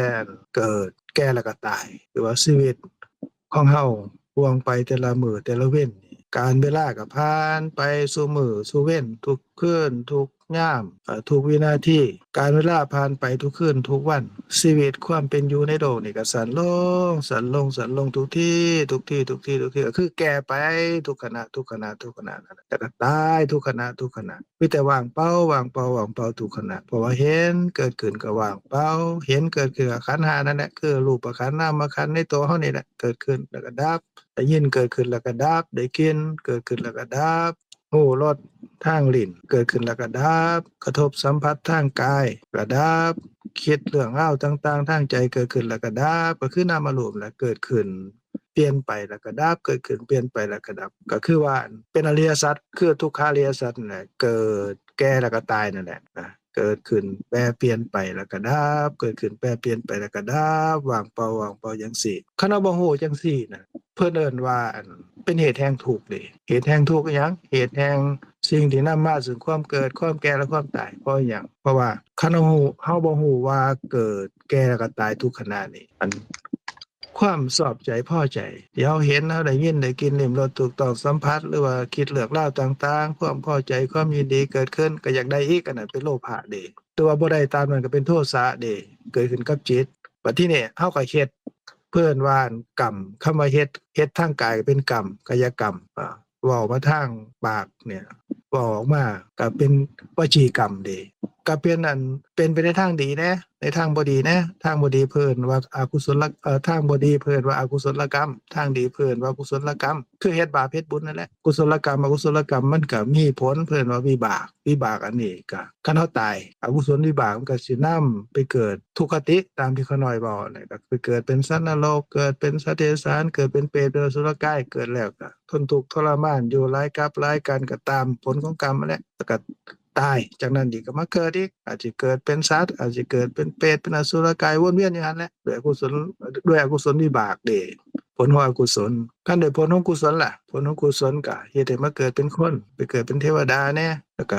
แก่แล้วก็ตายก็เกิดอีกก็วนเวียนอยู่จังซี่เพราะหยังเพราะบ่ฮู้ว่าแต่ละขณะเดียวนี้เกิดแก่แล้วก็ตายคือว่าบ่ฮู้ว่าเป็นทุกขอริยสัจคือความเกิดความแก่ความตายหรือเกิดดับทุกขณะทางตาหูจมูกลิ้นกายใจขณะที่เห็นขณะที่ได้ยินได้กินลิ้มรสถูกต้องสัมผัสนึกคิดน่ะว่างเปล่าว่างเปล่าว่างเปล่าเฮาบ่ฮู้เด้ฮู้แต่ว่าเป็นเฮาเห็นเป็นเฮาได้ยินเฮาได้กินเฮาหูรสสัมผัสถูกต้องนึกคิดด้วยความเป็นเฮาของเฮาตัวตนของเฮาได้ด้วยความเป็นเขาของเขาตัวตนของเขาเบิดมื้อเบิดเว้นนะอันนี้เพิ่นว่าความบ่ฮู้นั่นคือโมหะเจตสิกหรือว่าอวิชชานั่นแหละคือความบ่ฮู้นั่นแหละอันนี้เป็นเหตุแห่งทุกข์คือความเกิดความแก่ความตายเป็นเหตุให้เกิดความทิดของต้องการเอิ้นว่าความโลภเป็นเหตุที่ให้เกิดโทสะบ่ได้ตามต้องการอันนี้ก็วนเวียนอยู่นี่นะอันนี้เป็นเหตุแห่งทุกข์เพิ่นว่าทุกขสมุทัยอริยสัจเด้ความจริง ตามไปถึงที่สุดแล้วอันเจ้านี่แหละนะไอ้ความอยากความต้องการนี่นะก็เป็นเหตุแห่งทุกข์แต่ว่าอันความอยากความต้องการก็ดีหรือว่าโทสะที่เกิดขึ้นเฮาบ่อยากให้มันเป็นโทสะเฮาอยากให้มันเป็นโลภะความติดของนำความสุขมาให้ก็แล้วแต่ในส่วนนี้ก็มีเหตุมาจากพุ่นน่ะความบ่ฮู้ว่าเดี๋ยวนี้เกิดแก่แล้วก็ตายหรือเกิดดับทุกขณะอันนี้เพิ่นเอิ้นว่าทุกขสมุทัยอริยสัจเด้คันสิดับอันโลภะโทสะโมหะก็คือดับความบ่ฮู้คือดับโมหะนั่นแหละดับเหตุแห่งทุกข์อันนี้แหละคันเหตุแห่งทุกข์ดับก็บ่ต้องเกิดบ่ต้องแก่และบ่ต้องตายเพิ่นเอิ้นว่านิโรธะนิโรธะคือความบ่เกิดบ่แก่บ่ตายเอิ้นอีกอย่างหนึ่งว่านิพพานแปลว่าดับความเกิดความแก่ความตายก็คือดับอวิชชาดับความโมโหนั่นแหละเพิ่นว่านิโรธาอริยสัจเด้ปฏิทางสิดับล่ะเฮ็ดจังได๋เพิ่นว่ามรรคคำว่ามรรคแปลว่าทางสัมมามรรคแปลว่าทางที่ถูกต้องทางที่ถูกต้องอันที่ดับเหตุแห่งทุกข์คือดับความโมโหนี่คือดับอวิชชาหรือดับโมหะนี่อวิชชาก็ดีแปลว่าความโมโหโมหะแปลว่าความหลงก็คือความโมโหนั่นแหละมันปิดบังอยู่มันมืดมันปิดบังจึงเป็นเหตุแห่งทุกข์คือทุกขสมุทัยสมุทัยแปลว่าเหตุแห่งทุกข์สมุทัยแปลว่าเหตุทุกขสมุทัยแปลว่าเหตุแห่งทุกข์คือเหตุแห่งความเกิดความแก่ความตายเป็นอริยสัจแต่ก็คันสิดับความเกิดความแก่ความตายนี่ก็ต้องดับความโมโหนั่นคือดับเหตุแห่งทุกข์เพิ่นว่าอันทุกขานิโรธะหรือเอิ้นว่านิพพานอันนี้ก็เป็นอริยสัจทางที่ดับก็คือมรรคหรือสัมมามรรคก็รวมลงในมรรคมีองค์8คำว่ามรรคมีองค์8นี่บ่แม่น8ทางเลยทางเดียวนั่นแหละทางเดียวนั่นแหละก็คือปัญญาความเข้าใจถูกความเห็นถูกกันแหละแต่ว่าทางเดียวนี่เนี่ยมันมีทางน้อยๆทางน้อยๆที่มันมานำกันคืออันกับเสือกเส้นนึงมันสิมีเกี่ยวเสือกอยู่8เกี่ยวเอาที่ฟันเสือกก็เป็นเส้นนึงนี่แต่ว่ามันมีอันเสือกที่มาฟันเป็นเกลียวนั่น8เสือก8สายแต่ว่าร่วมเข้ากันฟันเข้ากันแล้วเป็นอันเดียวเป็นทางเดียวบ่ว่าสิเป็นอันทางของศีลก็ตามทางของสมาธิก็ตามทางของปัญญาก็ตามอันที่ท่านพงษ์เพิ่นเว้าถึงกันน่ะอันสมาธิแปลว่าเห็นสอบอันนี้นี่ก็เป็นปัญญาเจตสิกที่เกิดขึ้นเห็นหยังเห็นความเกิดความแก่ความตายแต่ละขณะเดียวนี้อันนี้สัมมาสังกัปปะดำริชอบก็เป็นไปในส่วนที่ประกอบกันเข้าใจถูกความเห็นถูกนะเพิ่นว่าเป็นอันการออกจากอกุศลนะดำริในทางที่เป็นไปในกุศลเกิดตอนนั้นก็ความเพียรความคมก็บ่มีนะในการที่คิดทำลายคิดเบียดเบียนก็บ่มีเพิ่นว่าสัมมาสังกัปปะนะแล้วก็สัมมาวาจานั่นก็อันบ่ขี้ตัวแล้วก็บ่อันส่อเสียดยุยงให้แตกกันแล้วก็เว้าคำหวานคำสมัครสมานสามัคคีคำที่ดีและมีประโยชน์อันนี้ก็เป็นอันสัมมาวาจาสัมมากัมมันตะก็บ่ฆ่าสัตว์บ่ลักทรัพย์บ่ประพฤติผิดในลูกในเมียของบุคคลอื่นในสามีของคนอื่นสัมมากัมมันตะก็เลี้ยงชีพถูกต้องบ่เลี้ยงชีพที่เป็นไปในทางทุจริตผิดกฎหมายในส่วนเหล่านี้นะอันนี้ก็เป็นศีลเด้เป็นศีลส่วนสัมมาวายามะความเพียรในการที่ระวังบ่ให้บาปบ่ให้อกุศลเกิดขึ้นเพียรในการที่ละอกุศลที่เกิดขึ้นแล้วให้หมดไปเพียรในการอบรมกุศลให้เกิดขึ้นแล้วก็อบรมกุศลให้เพิ่มขึ้นมากขึ้นอันนี้ก็เป็นความเพียรเป็นสัมมาวายามะสัมมาสติก็ระลึกที่เป็นไปในนามหูปคือในกายในเวทนาในจิตในธรรมก็รวมลงว่าในนามหูปนี่แหละขณะที่เห็นได้ยินได้กินลิ้มรสถูกต้องสัมผัสนึกคิดเนี่ยว่าเป็นธรรมะคือว่างเปล่านะแล้วก็สภาพธรรมต่างๆอกุศลก็ตามกุศลก็ตามที่เกิดขึ้นนั่นก็เกิดกับจิตบ่แม่นเฮาบ่แม่นจิตเกิดแล้วก็ดับคือกันรวมว่าอันนามหูปเกิดขึ้นแต่ละขณะนั่นแหละนะก็ว่างเปล่าเป็นสภาพที่บ่มีเฮาเขาสัตว์บุคคลในหันเพิ่นว่าสัมมาสติแล้วก็สัมมาสมาธิก็คือเป็นความสงบแห่งจิตเกิดขึ้นอันใน8อย่างนี่แยกออกเป็น3คือเป็นศีลเป็นสมาธิแล้วก็เป็นปัญญาใน3อย่างนี่ก็มารวมลงเป็นอย่างเดียวคือสัมมาทิฏฐิแปลว่าเห็นถูกต้องตามความเป็นจริงความเห็นถูกต้องตามความเป็นจริงโดยสภาพธรรมที่เกิดขึ้นเพิ่นว่าเป็นปัญญาคือความหูทั่วในทางตาหูจมูกลิ้นกายใจขณะที่ได้ยินได้กินลิ้มรสถูกต้องสัมผัสได้นึกคิดหูว่ามันเกิดแก่แล้วก็ตายก็คือหูว่าเป็นทุกขาริยสัจนั่นแหละคือเกิดดับทุกขณะนั่นแหละคันหูจังสี่ตามความเป็นจริงหูว่าเกิดแก่แล้วก็ตายหรือเกิดดับทุกขณะก็ดับความโมโหคือดับอวิชชาเหตุแห่งทุกข์นั่นเองความหูความเข้าใจที่เกิดขึ้นภาษาบาลี เพิ่นว่าเป็นปัญญาเจตสิกคำว่าเจตสิกแปลว่าสิ่งที่เกิดขึ้นกับจิตเน่ะเฮ็ดให้หูทั่วทางตาทางหูทางจมูกทางลิ้นทางกายทางใจขณะที่เห็นขณะที่ได้ยินขณะที่หูกินลิ้มรสถูกต้องสัมผัสนึกคิด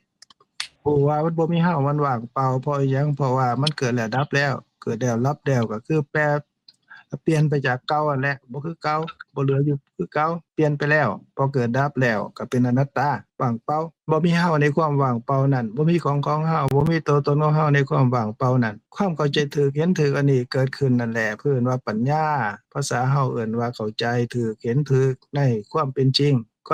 เรียกว่าสภาวะธรรมสภาวะที่เป็นจริงความเข้าใจถูกความเห็นถูกอันนี้เกิดขึ้นก็ดับความเข้าใจผิดความเห็นผิดเอิ้นว่าดับมิจฉาทิฏฐิหรือว่าดับความโมโหหรือว่าอวิชชานั่นแหละหมดไปความโมโหเกิดขึ้นความโมโหก็หมดไปตามลำดับเด้คันหูอย่างแจ่มอย่างแจ้งแล้วความโมโหคือทุกขังสมุทัยดับเกลี้ยงบ่เหลืออันนั้นเพิ่นก็เอิ้นว่าดับทุกข์คือความเกิดความแก่และความตายเอิ้นว่านิโรธาหรือว่านิพพานทางที่เฮ็ดให้ไปสู่ความดับความบ่ฮู้นี่ก็คือความฮู้ทางก็คือทางของปัญญานั่นแหละมรรคมีองค์8น่ะทาง8เสือก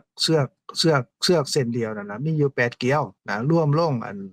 เป็นหนึ่งเดียวทางเดียวก็คือปัญญาที่เกิดขึ้นฮู้ตามความเป็นจริงเดี๋ยวนี้อันนี้เพิ่นก็เอิ้นว่า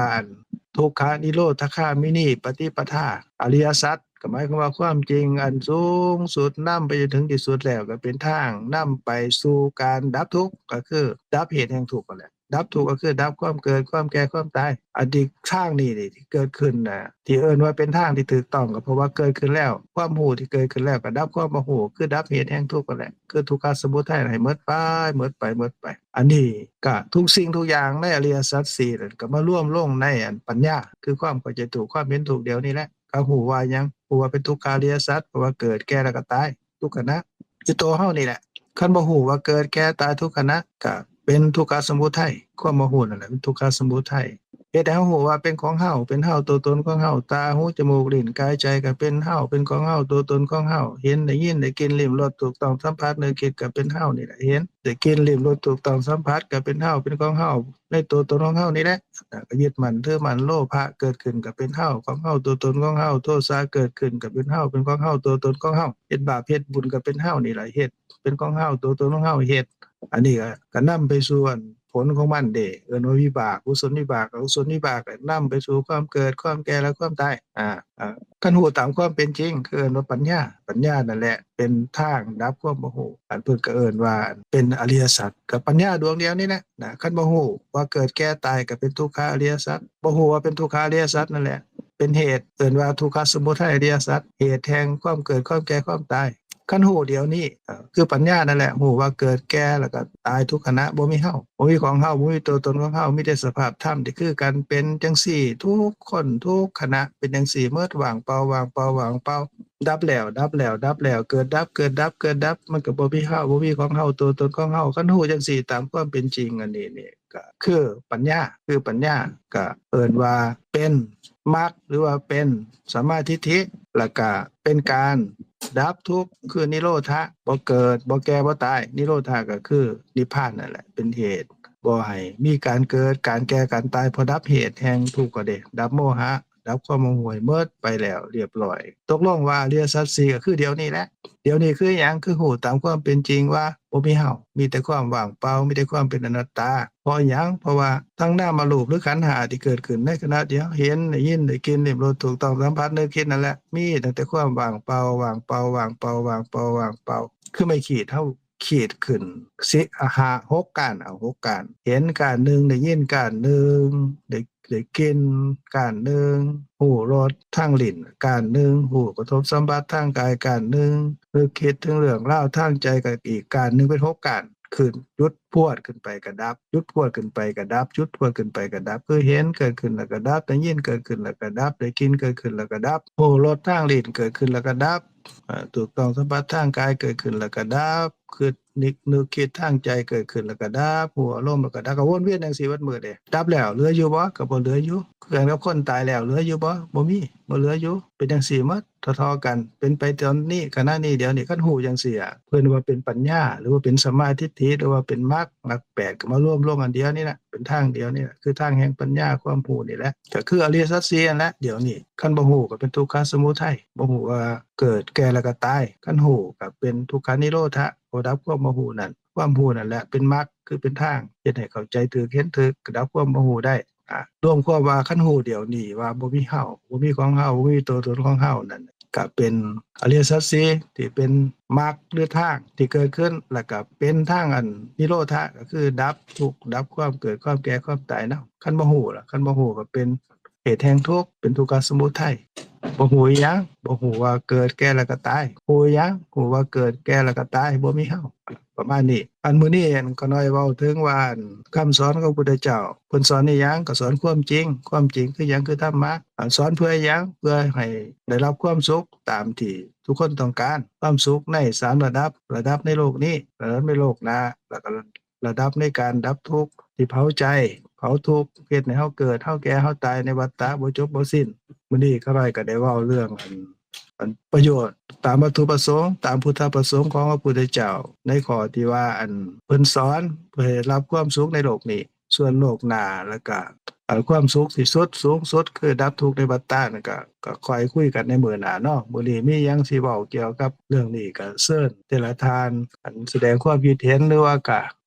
สิซักสิถามหยังก็เชิญเพิ่มเติมโอ้โดยท่านอาจารย์อนุชามาแล้วโอ้ยสำบายดีท่านอาจารย์อนุชาเชิญท่านอาจารย์อนุชาเพิ่นแสดงความคิดเห็นและแสดงธรรมโปรดพวกเราแหน่เพราะว่าท่านนักท่องเสียงเพิ่นนำคำถามผู้เพิ่นฝากมาว่าพระพุทธเจ้าเพิ่นสอนอิหยังแล้วก็สอนเพื่ออิหยังข้าน้อยก็เว้ามาก็พอสมควรแล้วแต่ว่าท่านอาจารย์อนุชามาแล้วก็โปรดภายพวกขาน้อยแล้วก็พวกผู้ฟังนำกันแหน่เด้อขาน้อยโดยสบายดีหมดทุกคนหน่อยก็บ่ได้หอม2อาทิตย์เนาะเพราะบ่ค่อยได้อยู่แล้วก็ครอบครัวพ่อก็บ่สบายเดี๋ยวนี้เพิ่นก็ไปป่วยอยู่กรุงเทพพุ่นแหละอีกประมาณเกือบ10 โมงแล้วก็สิกลับมาประมาณมีปัญหาแล้วก็ฮอดมื้อนั้นมาได้ไปออกไปนอกแล้วมันบ่มีสัญญาณบางเทื่อมีมื้อนึงอันแท้ลืม มีมื้อนึงลืมบัดมาฮู้ซ้อมมาฮอดฮู้บ่ได้9 โมงแล้วตายแล้วขอโทษหลายๆบ่ได้เข้าร่วมนำแล้วก็มื้อนี้ก็ได้มีโอกาสได้ได้ฟังอาจารย์เนาะอาจารย์เพิ่นเว้าถึงเรื่องต่างๆก็อนุโมทนาเขานะก็ได้ความรู้นำเนาะแล้วก็เมื่อกี้ก็เลยมานั่งฟังก็โอ้เป็นเรื่องที่ดีนั่นแหละขน้อยเรายกฟังอาจารย์สมภพอาจารย์สงบเว้าเฮ็ดให้ได้ความรู้หลายอันนั้นมื้อนี้เมื่อกี้อาจารย์สงบเพิ่นก็เว้าเนาะเว้าเรื่องว่ามีผู้ถามบ่เมื่อกี้เว้าเรื่องว่าพระพุทธเจ้าสอนหยังเนาะแล้วสิ่งที่เพิ่นสอนนั้นเฮาสิได้หยังจากสิ่งนั้นเนาะมันก็เป็นเรื่องที่เฮาต้องรู้เนาะเพราะว่าเฮาเป็นชาวพุทธแล้วเฮาได้มีโอกาสเกิดเป็นมนุษย์แล้วนะเกิดเป็นมนุษย์ที่พบพระพุทธศาสนาอันนี้เป็นข้อหนึ่งที่เฮาถือว่าเฮาได้มีบุญที่ว่าได้เกิดมาในได้เป็นมนุษย์และพบพุทธศาสนาแล้วเนาะถ้าว่าพวกเฮายังบ่ได้บรรลุเฮาก็สิได้สร้างสมสุตตะต่อไปเนาะฟังในสิ่งที่พระพุทธเจ้าเพิ่นสอนต่อไปทีนี้จันเมื่อกี้เฮาได้ร่วมกันว่านึกคือได้ยินว่า 8 โมงแล้วก็เช้าจังบ่การสนทนามัน7 โมงฮอด 8 โมงว่ะโดยอันนั้นท่านอาจารย์นั้นตะกี้มัน8-5-9แล้วบัดนี้โดยพวกเฮามารวมกันมาเปลี่ยนเป็น7-5-8บางเทื่อว่าเฮามีคำถามหรือล้มหยังเฮาสามารถต่อได้แน่เพราะว่าคันว่า8-5-9เลยมันก็จะดึกค่ะหากเฮาอยากต่อหั้นต่อก็มันจะดึกโพดก็เลยว่าได้ต่อฮอดต่ออีกได้เอาจัก10 นาทีน่ะเชิญท่านอาจารย์เลยค่ะแล้วเจ้าขออนุญาตพี่น้องในกลุ่มเด้อหรือว่ามื้อนี้เฮาตั้งคำถามกันไว้ก่อนบ่เรามื้ออื่นเราค่อยตอบบ่หรือว่ามื้ออาทิตย์หน้าค่อยตอบบ่หรือว่าน่ะได้ดีคำถามคงยังเป็นอันเก่าแหละอาจารย์โดยพระพุทธเจ้าสอนหยังแต่บัดนี้มันเฮามาแจ้งว่าพระพุทธเจ้าสอนนั่นสิ่งที่มีจริงตามความเป็นจริงซึ่งมนุษย์เฮาบ่ฮู้แล้วพระพุทธเจ้าเพิ่นมาตรัสรู้ให้ฮู้น่ะก็เลยมีทุกข์สาเหตุแห่งทุกข์แล้วก็ตัว ตัวดับทุกข์แล้วก็การเดินการใช้ชีวิตการเดินทางลงมรรคแปดนะตาม โดย นั่นน่ะก็เลยว่าต้องได้คงจะบ่หมดง่ายเพราะว่าจะต้องได้เว้ามารวมลงถึงเริ่มทุกข์ก่อนสาเหตุถึงทุกข์ก็คงต้องได้เว้าหมดนั่นแหละวนไปอยู่แล้วก็ค่อยๆไปหั้นนะอาจารย์ โดย อา โด จาร ย ย์ โดย คำเห็นจังได๋ก็ขอเชิญอาจารย์ให้คำเห็นเลยเพราะว่าเฮาขอต่อพี่น้องในกลุ่มก็คือสิได้อยู่10นาทีล่ะเจ้า โดย โอเคท่านคณะที่ข้อข้อโอกาสแล้วข้ออนุญาตในเมื่อว่าเขามาร่วมแล้วก็ข้อนั้นอันมีความเห็นหน่อยนึงเนาะเกี่ยวกับปัญหานี้เนาะเป็นคำถามหรือว่าเป็นสิ่งที่พวกเขาควรรู้เลยแหละว่าพระพุทธเจ้าสอนหยังเนี่ยอันนี้สิ่งที่แล้วเป็นหยังข้อยอยากรู้สิ่งที่พระพุทธเจ้าเพิ่นสอนหยังเพิ่นนำออกมาสอนนั่นเป็นสิ่งที่พระพุทธเจ้าเพิ่นส่วนที่พระพุทธเจ้าเพิ่นตรัสรู้แล้วเพิ่นเห็นว่าสิ่งที่เพิ่นเอามาสอนนั้นมันเป็นประโยชน์แก่มนุษย์เนาะเป็นประโยชน์แก่พวกเขาที่จะหลุดพ้นหรือว่าพ้นจากความทุกข์นั่นนั่นก็เป็นความรู้เพราะฉะนั้นคันเฮามาเบิ่งอีกอันนึงเนาะก็คือว่าพระพุทธเจ้าเพิ่นสอนหยังเนี่ยล่ะก็คือว่าเมื่อกี้น้องเซ้งเพิ่นก็เว้าแล้วเนาะเว้าเรื่องอันว่าก็แม่นอริยสัจ4นั่นแหละสิ่งที่เพิ่นตรัสรู้ที่ว่ามันเป็นแก่นของพุทธศาสนาแท้ๆนะก็คือตัวอริยสัจ4แล้วสิ่งที่เพิ่นตรัสรู้นั้นมันหยังเนาะมันสิ่งที่เอาชนะต่อความตายคือบ่ให้มันมีความตายนั่นแหละก็คือบ่เพราะว่าความตายคันเว้าไปก็เป็นตัวนึงที่เป็นทุกข์นะเพราะมันตายแล้วมันก็มีเกิดใหม่ตายเกิดใหม่นะมีเป็นหยังค่อยตายก็คือมีการเกิดแล้วก็ต้องดำรงไปอยู่ระยะนึงก็คือไปมีเกิดแล้วมีแก่มีเจ็บมีตายนั่นแหละอันนี้คือสิ่งที่มันเกิดนำปุถุชนทุกคนแล้วก็เอิ้นว่าผู้ที่ยังเวียนว่ายตายเกิดนั่นน่ะแล้วมันจะหยุดตัวนี้ได้ก็ต้องได้ฮู้สิ่งที่พระพุทธเจ้าเพิ่นสอนสู่ฮู้ในเพราะฉะนั้นพระพุทธเจ้าเพิ่นสอนบ่แม่นสิ่งที่เพิ่นตรัสรู้ทั้งหมดเนาะก็คือเราเคยได้ยินนำกันว่าสิ่งที่เพิ่นตรัสรู้นั้นมันเปรียบคือกับใบไม้ในต้นไม้เนาะแล้วซึ่งที่เพิ่นเอามาสอนก็คือใบไม้อยู่ในกำเป็นหยังเพิ่นก็บ่สอนอยู่ในอันใบไม้อยู่ในต้นไม้นั้นมันหลายพิลึกแล้วเพิ่นก็บ่จำเป็นเพิ่นว่ามนุษย์เฮาพอเพียงแต่ฮู้อยู่ในกำมือนี้ก็ถือว่าเพียงพอแล้วที่จะหลุดพ้นเนาะเราอันสิ่งที่เพิ่นสอนก็คือว่าเพิ่นเอามือที่เพิ่นจะปรินิพพานเนาะเพิ่นได้แบมือออกให้เห็นแล้วว่าอยู่ในมือเพิ่นหั้นบ่มีแล้วบ่มีใบไม้ละหมดละสิ่งที่เพิ่นจำเป็นต้องสอนเพราะฉะนั้นเห็นว่าอันเพิ่นได้บอกหมดแล้วแล้วก็ลูกศิษย์เพิ่นก็สามารถที่จะบอกต่อกันได้ละสอนต่อกันได้ละอธิบายให้กันได้ละเพิ่นก็ปรินิพพานเพิ่นก็บ่ได้เพิ่นก็บ่ได้ที่ว่าจะบ่จำเป็นต้องว่าอยู่ต่อเพราะว่าเพิ่นหน้าที่เพิ่นได้กระทำแล้วเนาะต่อพวกเฮาตอนนี้พวกเฮาก็คือผู้ใดฮู้ผู้ใดเข้าใจน่ะได้ก็มาบอกกันเนาะโดยเฉพาะพวกเฮาก็เข้าไปหาครูบาอาจารย์เข้าไปหาพระสงฆ์ผู้เพิ่นมีความรู้ทางด้านคำสอนของพระพุทธเจ้าแล้วเฮาก็เข้าไปเรียนรู้เข้าไปศึกษานำเพิ่นฉะนั้นขน้อยที่เว้าในสั้นๆอันนึงในความเข้าใจของขน้อยเองเนาะก็คือง่ายๆก็คือว่าเฮายังบ่ได้เว้าถึงเรื่องว่าอยู่ในพระสูตรอยู่ในเรื่องต่างก็คือว่าสอนให้เฮานี่เฮ็ดได้จะเอาชนะต่อความตายได้นั่นแหละแต่ว่าการเอาชนะต่อความตายบ่แม่นว่าสิรักษาสิ่งที่มันเกิดขึ้นแล้วบ่ให้ตายอันนั้นเป็นไปบ่ได้เนาะซึ่งคนแต่ก่อนก็เข้าใจนั้นแล้วก็พยายามรักษาสิ่งที่ตัวเองมีตัวเองสิ่งที่มันเกิดขึ้นสิ่งที่มีอยู่แล้วสิ่งที่บ่ให้มันหายไปบ่ให้มันอันนั้นมันเป็นมิจฉาทิฏฐิก็คือในนั้นก็คือว่าเฮ็ดได้ที่สิ่งที่อันนั้นเกิดขึ้นแล้วเนี่ยเพิ่นว่าให้เข้าใจว่ามันเกิดขึ้นแล้วและมันก็ต้องตั้งอยู่มันก็ต้องเสื่อมก็ต้องสุดท้ายก็ต้องดับนั่นคือข้อหนึ่งเพราะฉะนั้นผู้ที่บรรลุโสดาบันบุคคลสังเกตเบิ่งหลายๆคนที่สามารถที่จะโดยเฉพาะอัญญาโกฏัญญะเนาะก็เป็นอุทานว่าสิ่งใดเกิดขึ้นเป็นธรรมดาสิ่งนั้นยอมเป็นดับไปเป็นธรรมดาเขาจะเห็นลักษณะสิ่งนี้แล้วเขาจะก็สามารถเป็นอริยบุคคลขั้นต้นคือโสดาบันได้ซึ่งละได้ซึ่งสักกายทิฏฐิและวิจิกิจฉาศีลปตปามาสเนาะอันนี้ก็เป็นสิ่งที่ผู้ที่อุทานขึ้นมา โดยการเป็นอริยบุคคลขั้นต้นทำอิฐเนี่ยเพิ่นก็อุทานนี้ขึ้นมาก็เข้าใจก็ฮู้ได้เลยว่าโอ้เพิ่นฮู้แล้วว่าสิ่งใดเกิดขึ้นเป็นธรรมดาสิ่งนั้นยอมดับไปธรรมดานะก็เข้าใจสิ่งนี้ทีนี้เอาเราเกิดขึ้นมาแล้วเราดับเลยเฮ็ดได้ค่อยเราเฮ็ดได้ค่อยสิบ่ตายบัดนี้โอ้บ่แม่นว่าสิไปรักษาสิ่งเกิดขึ้นบ่ให้ตายเพิ่นสอนว่าการเกิดการตายนี้มีเหตุมาจากหยังมาจากมีการเกิดเพราะฉะนั้นเฮ็ดได้จะบ่ให้ตายบัดนี้นะก็คือบ่ต้องเกิดเพราะว่ามันเป็นเหตุเนี่ยเป็นดับที่เหตุเนี่ยเพราะฉะนั้นเฮ็ดได้จะบ่ให้บ่ตายก็คือบ่ต้องเกิดทีนี้คำถามทุกอย่างอันการปฏิบัติบ่การมีหยังต่างๆนี่มันบอกวิธีเฮ็ดได้จะบ่เกิดเลยเพราะฉะนั้นล่ะเฮาต้องไปเรียนรู้ว่าเฮ็ดได้มันค่อยจะบ่เกิดนี่เฮ็ดได้จะเกิดน้อยลงเนาะสมมุติว่าคือตัวอย่างกันนั่งสมาธินี่คันสมมุติว่าในขั้น5เนาะเฮาสุดท้ายก็คือเฮายึดขั้น5เฮายึดในตัวขั้น5เฮานี่แหละแล้วคันวางขั้น5ได้คือหลุดพ้นแต่ทีนี้เฮาวางบ่ได้ได้เฮ็ดได้สิเนี่ยเฮาก็เข้าใจอยู่แต่ว่ามันวางบ่ได้เทื่อก็คือเรียนวางเทละอย่างวางเทละอย่างก่อนที่วางได้ก็ต้องเข้าเห็นว่ามันมีเกิดอันใดมีเกิดแล้วก็มีอันใดมีดับอันใดมีเกิดอันใดมีดับอันใดมีเกิดอันใดมีดับเอามาเบิ่งนั่งสมาธิเบิ่งก็เห็นรูปบ่นึงเกิดขึ้นรูปบ่นึงก็ดับไปเวทนาบ่นึงก็เกิดขึ้นแล้วเวลาระยะนึงมันก็ดับไปสัญญาเกิดขึ้นสัญญาก็ดับ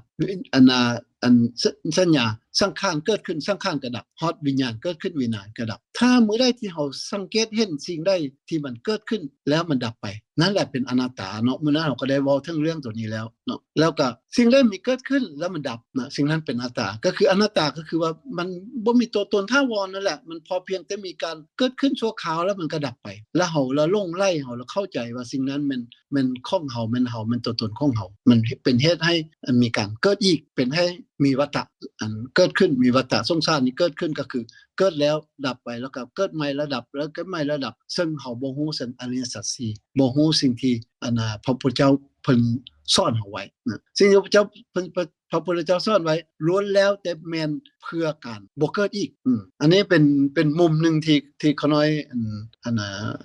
เบิ่งเนาะเราขน้อยเข้าใจว่าจังซั่นเพราะฉะนั้นสิ่งที่พระเจ้าสอนนี่ก็คือสอนให้วิธีที่เฮ็ดอะไรจะบ่ตายก็คือการเราก็สอนวิธีว่าเฮ็ดได้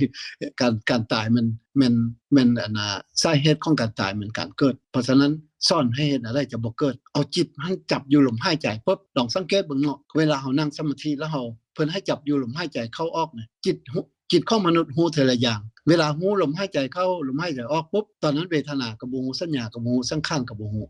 ฮู้ทีละอย่างเพราะฉะนั้นเพิ่นให้เอาลมหายใจนี้เป็นเส้าเขื่อนเส้าหลักที่เฮาควรจะยึดไว้อยู่เนาะยึดไว้อยู่ตราบใดที่เฮายังบ่วางได้หมดที่เฮาก็ยึดตัวยับๆไว้ก่อนก็คือยึดเอาลมหายใจไว้ฮู้ลมหายใจเข้าก็ฮู้ลมหายใจออกก็ฮู้หลังจากที่มันก็บ่อยู่นำเฮาเพราะว่ามันมีการเปลี่ยนแปลงตลอดคำว่าอนิจจังเพราะได้ฮู้อนิจจังก็ไปฮอดบนการพ้นทุกข์คือกันเนาะเพราะคันมีการเปลี่ยนแปลงปุ๊บมันก็ต้องมีการดับทีนี้คันว่ามีการเกิดขึ้นปุ๊บนี่แล้วมีหยังดับเฮาไปฮู้ว่าเวทนาดับสัญญาก็ดับสังขารก็ดับวิญญาณก็ดับสัญญาเวทนาสัญญาสังขารดับตอนที่เฮาเห็นตอนนี้แล้วมันบ่อยู่เก่าบ่นึงก็ไปหาเฮาบ่นึงเกิดเจ็บข้าเจ็บแปวรู้สึกว่าร้อนเย็นรู้สึกว่าเมื่อยรู้สึกว่าลามันหยังก็ยาแต่อันนั้นเป็นเวทนาของเฮารู้สึกทุกข์รู้สึกบ่สบายมันเวทนาคันรู้เวทนาปุ๊บเฮาก็ลืมลมหายใจละเฮาลืมลมหายใจเพราะเวลาลืมเฮามาฮู้วิญญาณปั๊บฮู้เวทนาปั๊บลมหายใจก็ดับเพราะฉะนั้นลมหายใจก็มีการเกิดขึ้นเมื่อกี้นี่เกิดขึ้นละมันก็ดับไปมันเวทนาเกิดขึ้นเฮาเห็นเวทนามันเจ็บมันนั้นบ่นึงมันก็เวทนาบ่นึงเฮาไปฮู้เรื่องเมื่อวานนี้เด้เรื่องเมื่อวานนี้เป็นอันนั้นอันนี้สัญญาเกิดขึ้นละเวทนาก็ดับเขาพยายามเห็นมันมีการเกิดดับเห็นขั้นห้ามมีการเกิดดับเฮาก็สิฮู้ได้ว่านั้นเป็นอนัตตาเพราะว่ามันเกิดมันมีชั่วคราวมันมีจริงในชั่วคราวคันสิว่ามีจริงแท้ๆมีโดยตรงมีถาวรมันเป็นไปบ่ได้มันบ่มีถาวรเพราะเฮาเห็นมันดับคาตาเฮาอยู่เพราะมันเป็นนั้นเป็นอนัตตาเพราะฉะนั้นสิ่งใดที่เป็นอนัตตาสิ่งนั้นบ่แม่นของเฮานั้นบ่แม่นเฮานั้นบ่แม่นตัวตนของเฮาบ้านเฮาค่อยฝึกที่จะวางที่จะวางในการยึดมั่นถือมั่นอยู่เพราะฉะนั้นเพิ่นค่อยบ่อยู่กับหยังก็ได้แต่ว่าเดี๋ยวนี้ก็อยู่กับลมหายใจเพิ่นก็ว่ามันสิ่งดีที่สุดแต่สุดท้ายก็บอกว่าบ่มีสิ่งใดที่เฮายึดมั่นถือมั่นไว้แล้วมันจะเป็นประโยชน์แก่การพ้นทุกข์นะสัพเพธัมมานารังอภินิเวสายะที่ว่าท่านฝั่งของอาจารย์พุทธทาสเพิ่นจะเว้า จีทั้งเรื่องนี้ตลอดเนาะเพราะฉะนั้นมื้อนี้ก็ประมาณนี้ก่อนเนาะเพราะว่าผ่านมา40นาทีละแล้วขอน้อยก็ขอร่วมอนุโมทนานำทุกคนที่เข้ามาฟังเนาะแล้วขอน้อยก็ขอฟังนำต่อไปในมื้อหน้าเนาะเพราะว่าเป็นสิ่งที่พวกเขาควรจะร่วมกันเรื่อยๆแล้วขอให้ทุกคนตั้งคำถามไว้แล้วก็ให้อาจารย์สงบให้อาจารย์อื่นๆที่เพิ่นสามารถตอบได้แล้วตอบไม่ฟังก็เปลี่ยนกันเนาะเขาน้อยก็มีอันใดที่เขาน้อยก็สามารถที่จะร่วมได้หรือว่าพอเข้าใจในมุมของเขาน้อยก็สิประกอบส่วนเข้านำเนาะสาธุขออนุโมทนาครับสาธุขออนุโมทนากับทานอาจารย์อนุชาที่เพิ่นให้ธรรมทานมีความลึกซึ้งกินใจหลายพวกเฮาก็ได้อานิสงส์ก็ได้ฟังความจริงที่เพิ่นเว้าให้ฟังและก็อนุโมทนากับสุผู้สุคนเด้อโมทนากับทานนางทองเสงและก็น้องนุ่งสุผู้สุคนญาติพี่น้องแล้วก็มื้อนี้ก็คือสิพอสมควรแล้วเนาะมื้อหน้าเฮาจังพ้อกันใหม่อีกอนุโมทนานำผู้จัดให้มีธรรมทานและก็ผู้ที่ให้ธรรมทานอันเป็นการให้อันสูงสุดเป็นการชนะการให้ทั้งหลายทั้งปวงคือให้ปัญญาให้ความจริงให้พระพุทธศาสนานั่นแหละให้อมตะคือให้การดับเหตุแห่งทุกข์คือปัญญาหรือมรรคหรือสัมมาทิฏฐิความเข้าใจถูกเห็นถูกกันแหละเป็นการให้อมตะคือให้ความบ่เกิดบ่แก่บ่ตายคือให้พระนิพพานก็อนุโมทนาสาธุนำทานอาจารย์อนุสากับสุผู้สุคนเด้อเชิญทานนางทองเสงโดยขอบใจท่านอาจารย์หลายๆอันม่วนอ่อนซ้อนหลายท่านอาจารย์ท่านอาจารย์สงบก็ได้ให้ความม่วนแล้วก็อ่อนซ้อนแล้วก็ยังอาจารย์อนุสาอีกขอบใจท่านอาจารย์ทั้ง3หลายๆอาจารย์อนุสาอาจารย์สงบอาจารย์แดงจ้ะแล้วก็ขอบใจพี่น้องอันในกลุ่มที่ว่ามาให้กำลังใจกันให้ได้ฟังสิ่งที่ประเสริฐจ้ะแล้วก็เวลาเฮาก็เกินมาหลายแต่ก็เป็นยังเป็นที่ม่วนแล้วก็อ่อนซ้อนหลายจ้ะท้ายนี้ก็ขออนุญาตอ้ายอัคราเนาะอ้ายเนาะอันนั้นอันแผ่เมตตาอ้ายขอให้อ้ายอันแผ่เมตตาให้แด่เจ้าครับเป็นท่านอื่นที่เป็นภาษาลาวดีกว่ามั้งครับคุณเสงครับของอ้ายมันก็เป็นภาษาลาวเจ้าม่วนอ้ายอ่อนซ้อนที่ว่าอ้ายแผ่เมตตาเพิ่นว่าตรงประเด็นอยู่เจ้าแล้วก็มีแมวเนี่ยอาสาครเพิ่นบ่เข้าก็คงต้องเชิญอ้ายนั่นแหละเจ้าขออนุญาตเชิญอ้ายเลยเจ้าครับกุศลใดที่เกิดสำเร็จแล้วครับก็ขอให้ผู้ที่สามารถรับทราบได้ก็ได้อนุโมทนาในกุศลนั้นครับกราบขอบพระคุณท่านอนุสาครับท่านอาจารย์สงบยินดีในกุศลของทุกท่านครับกราบสวัสดีครับสาธุเจ้าสาธุอนุโมทนากับทุกท่านค่ะ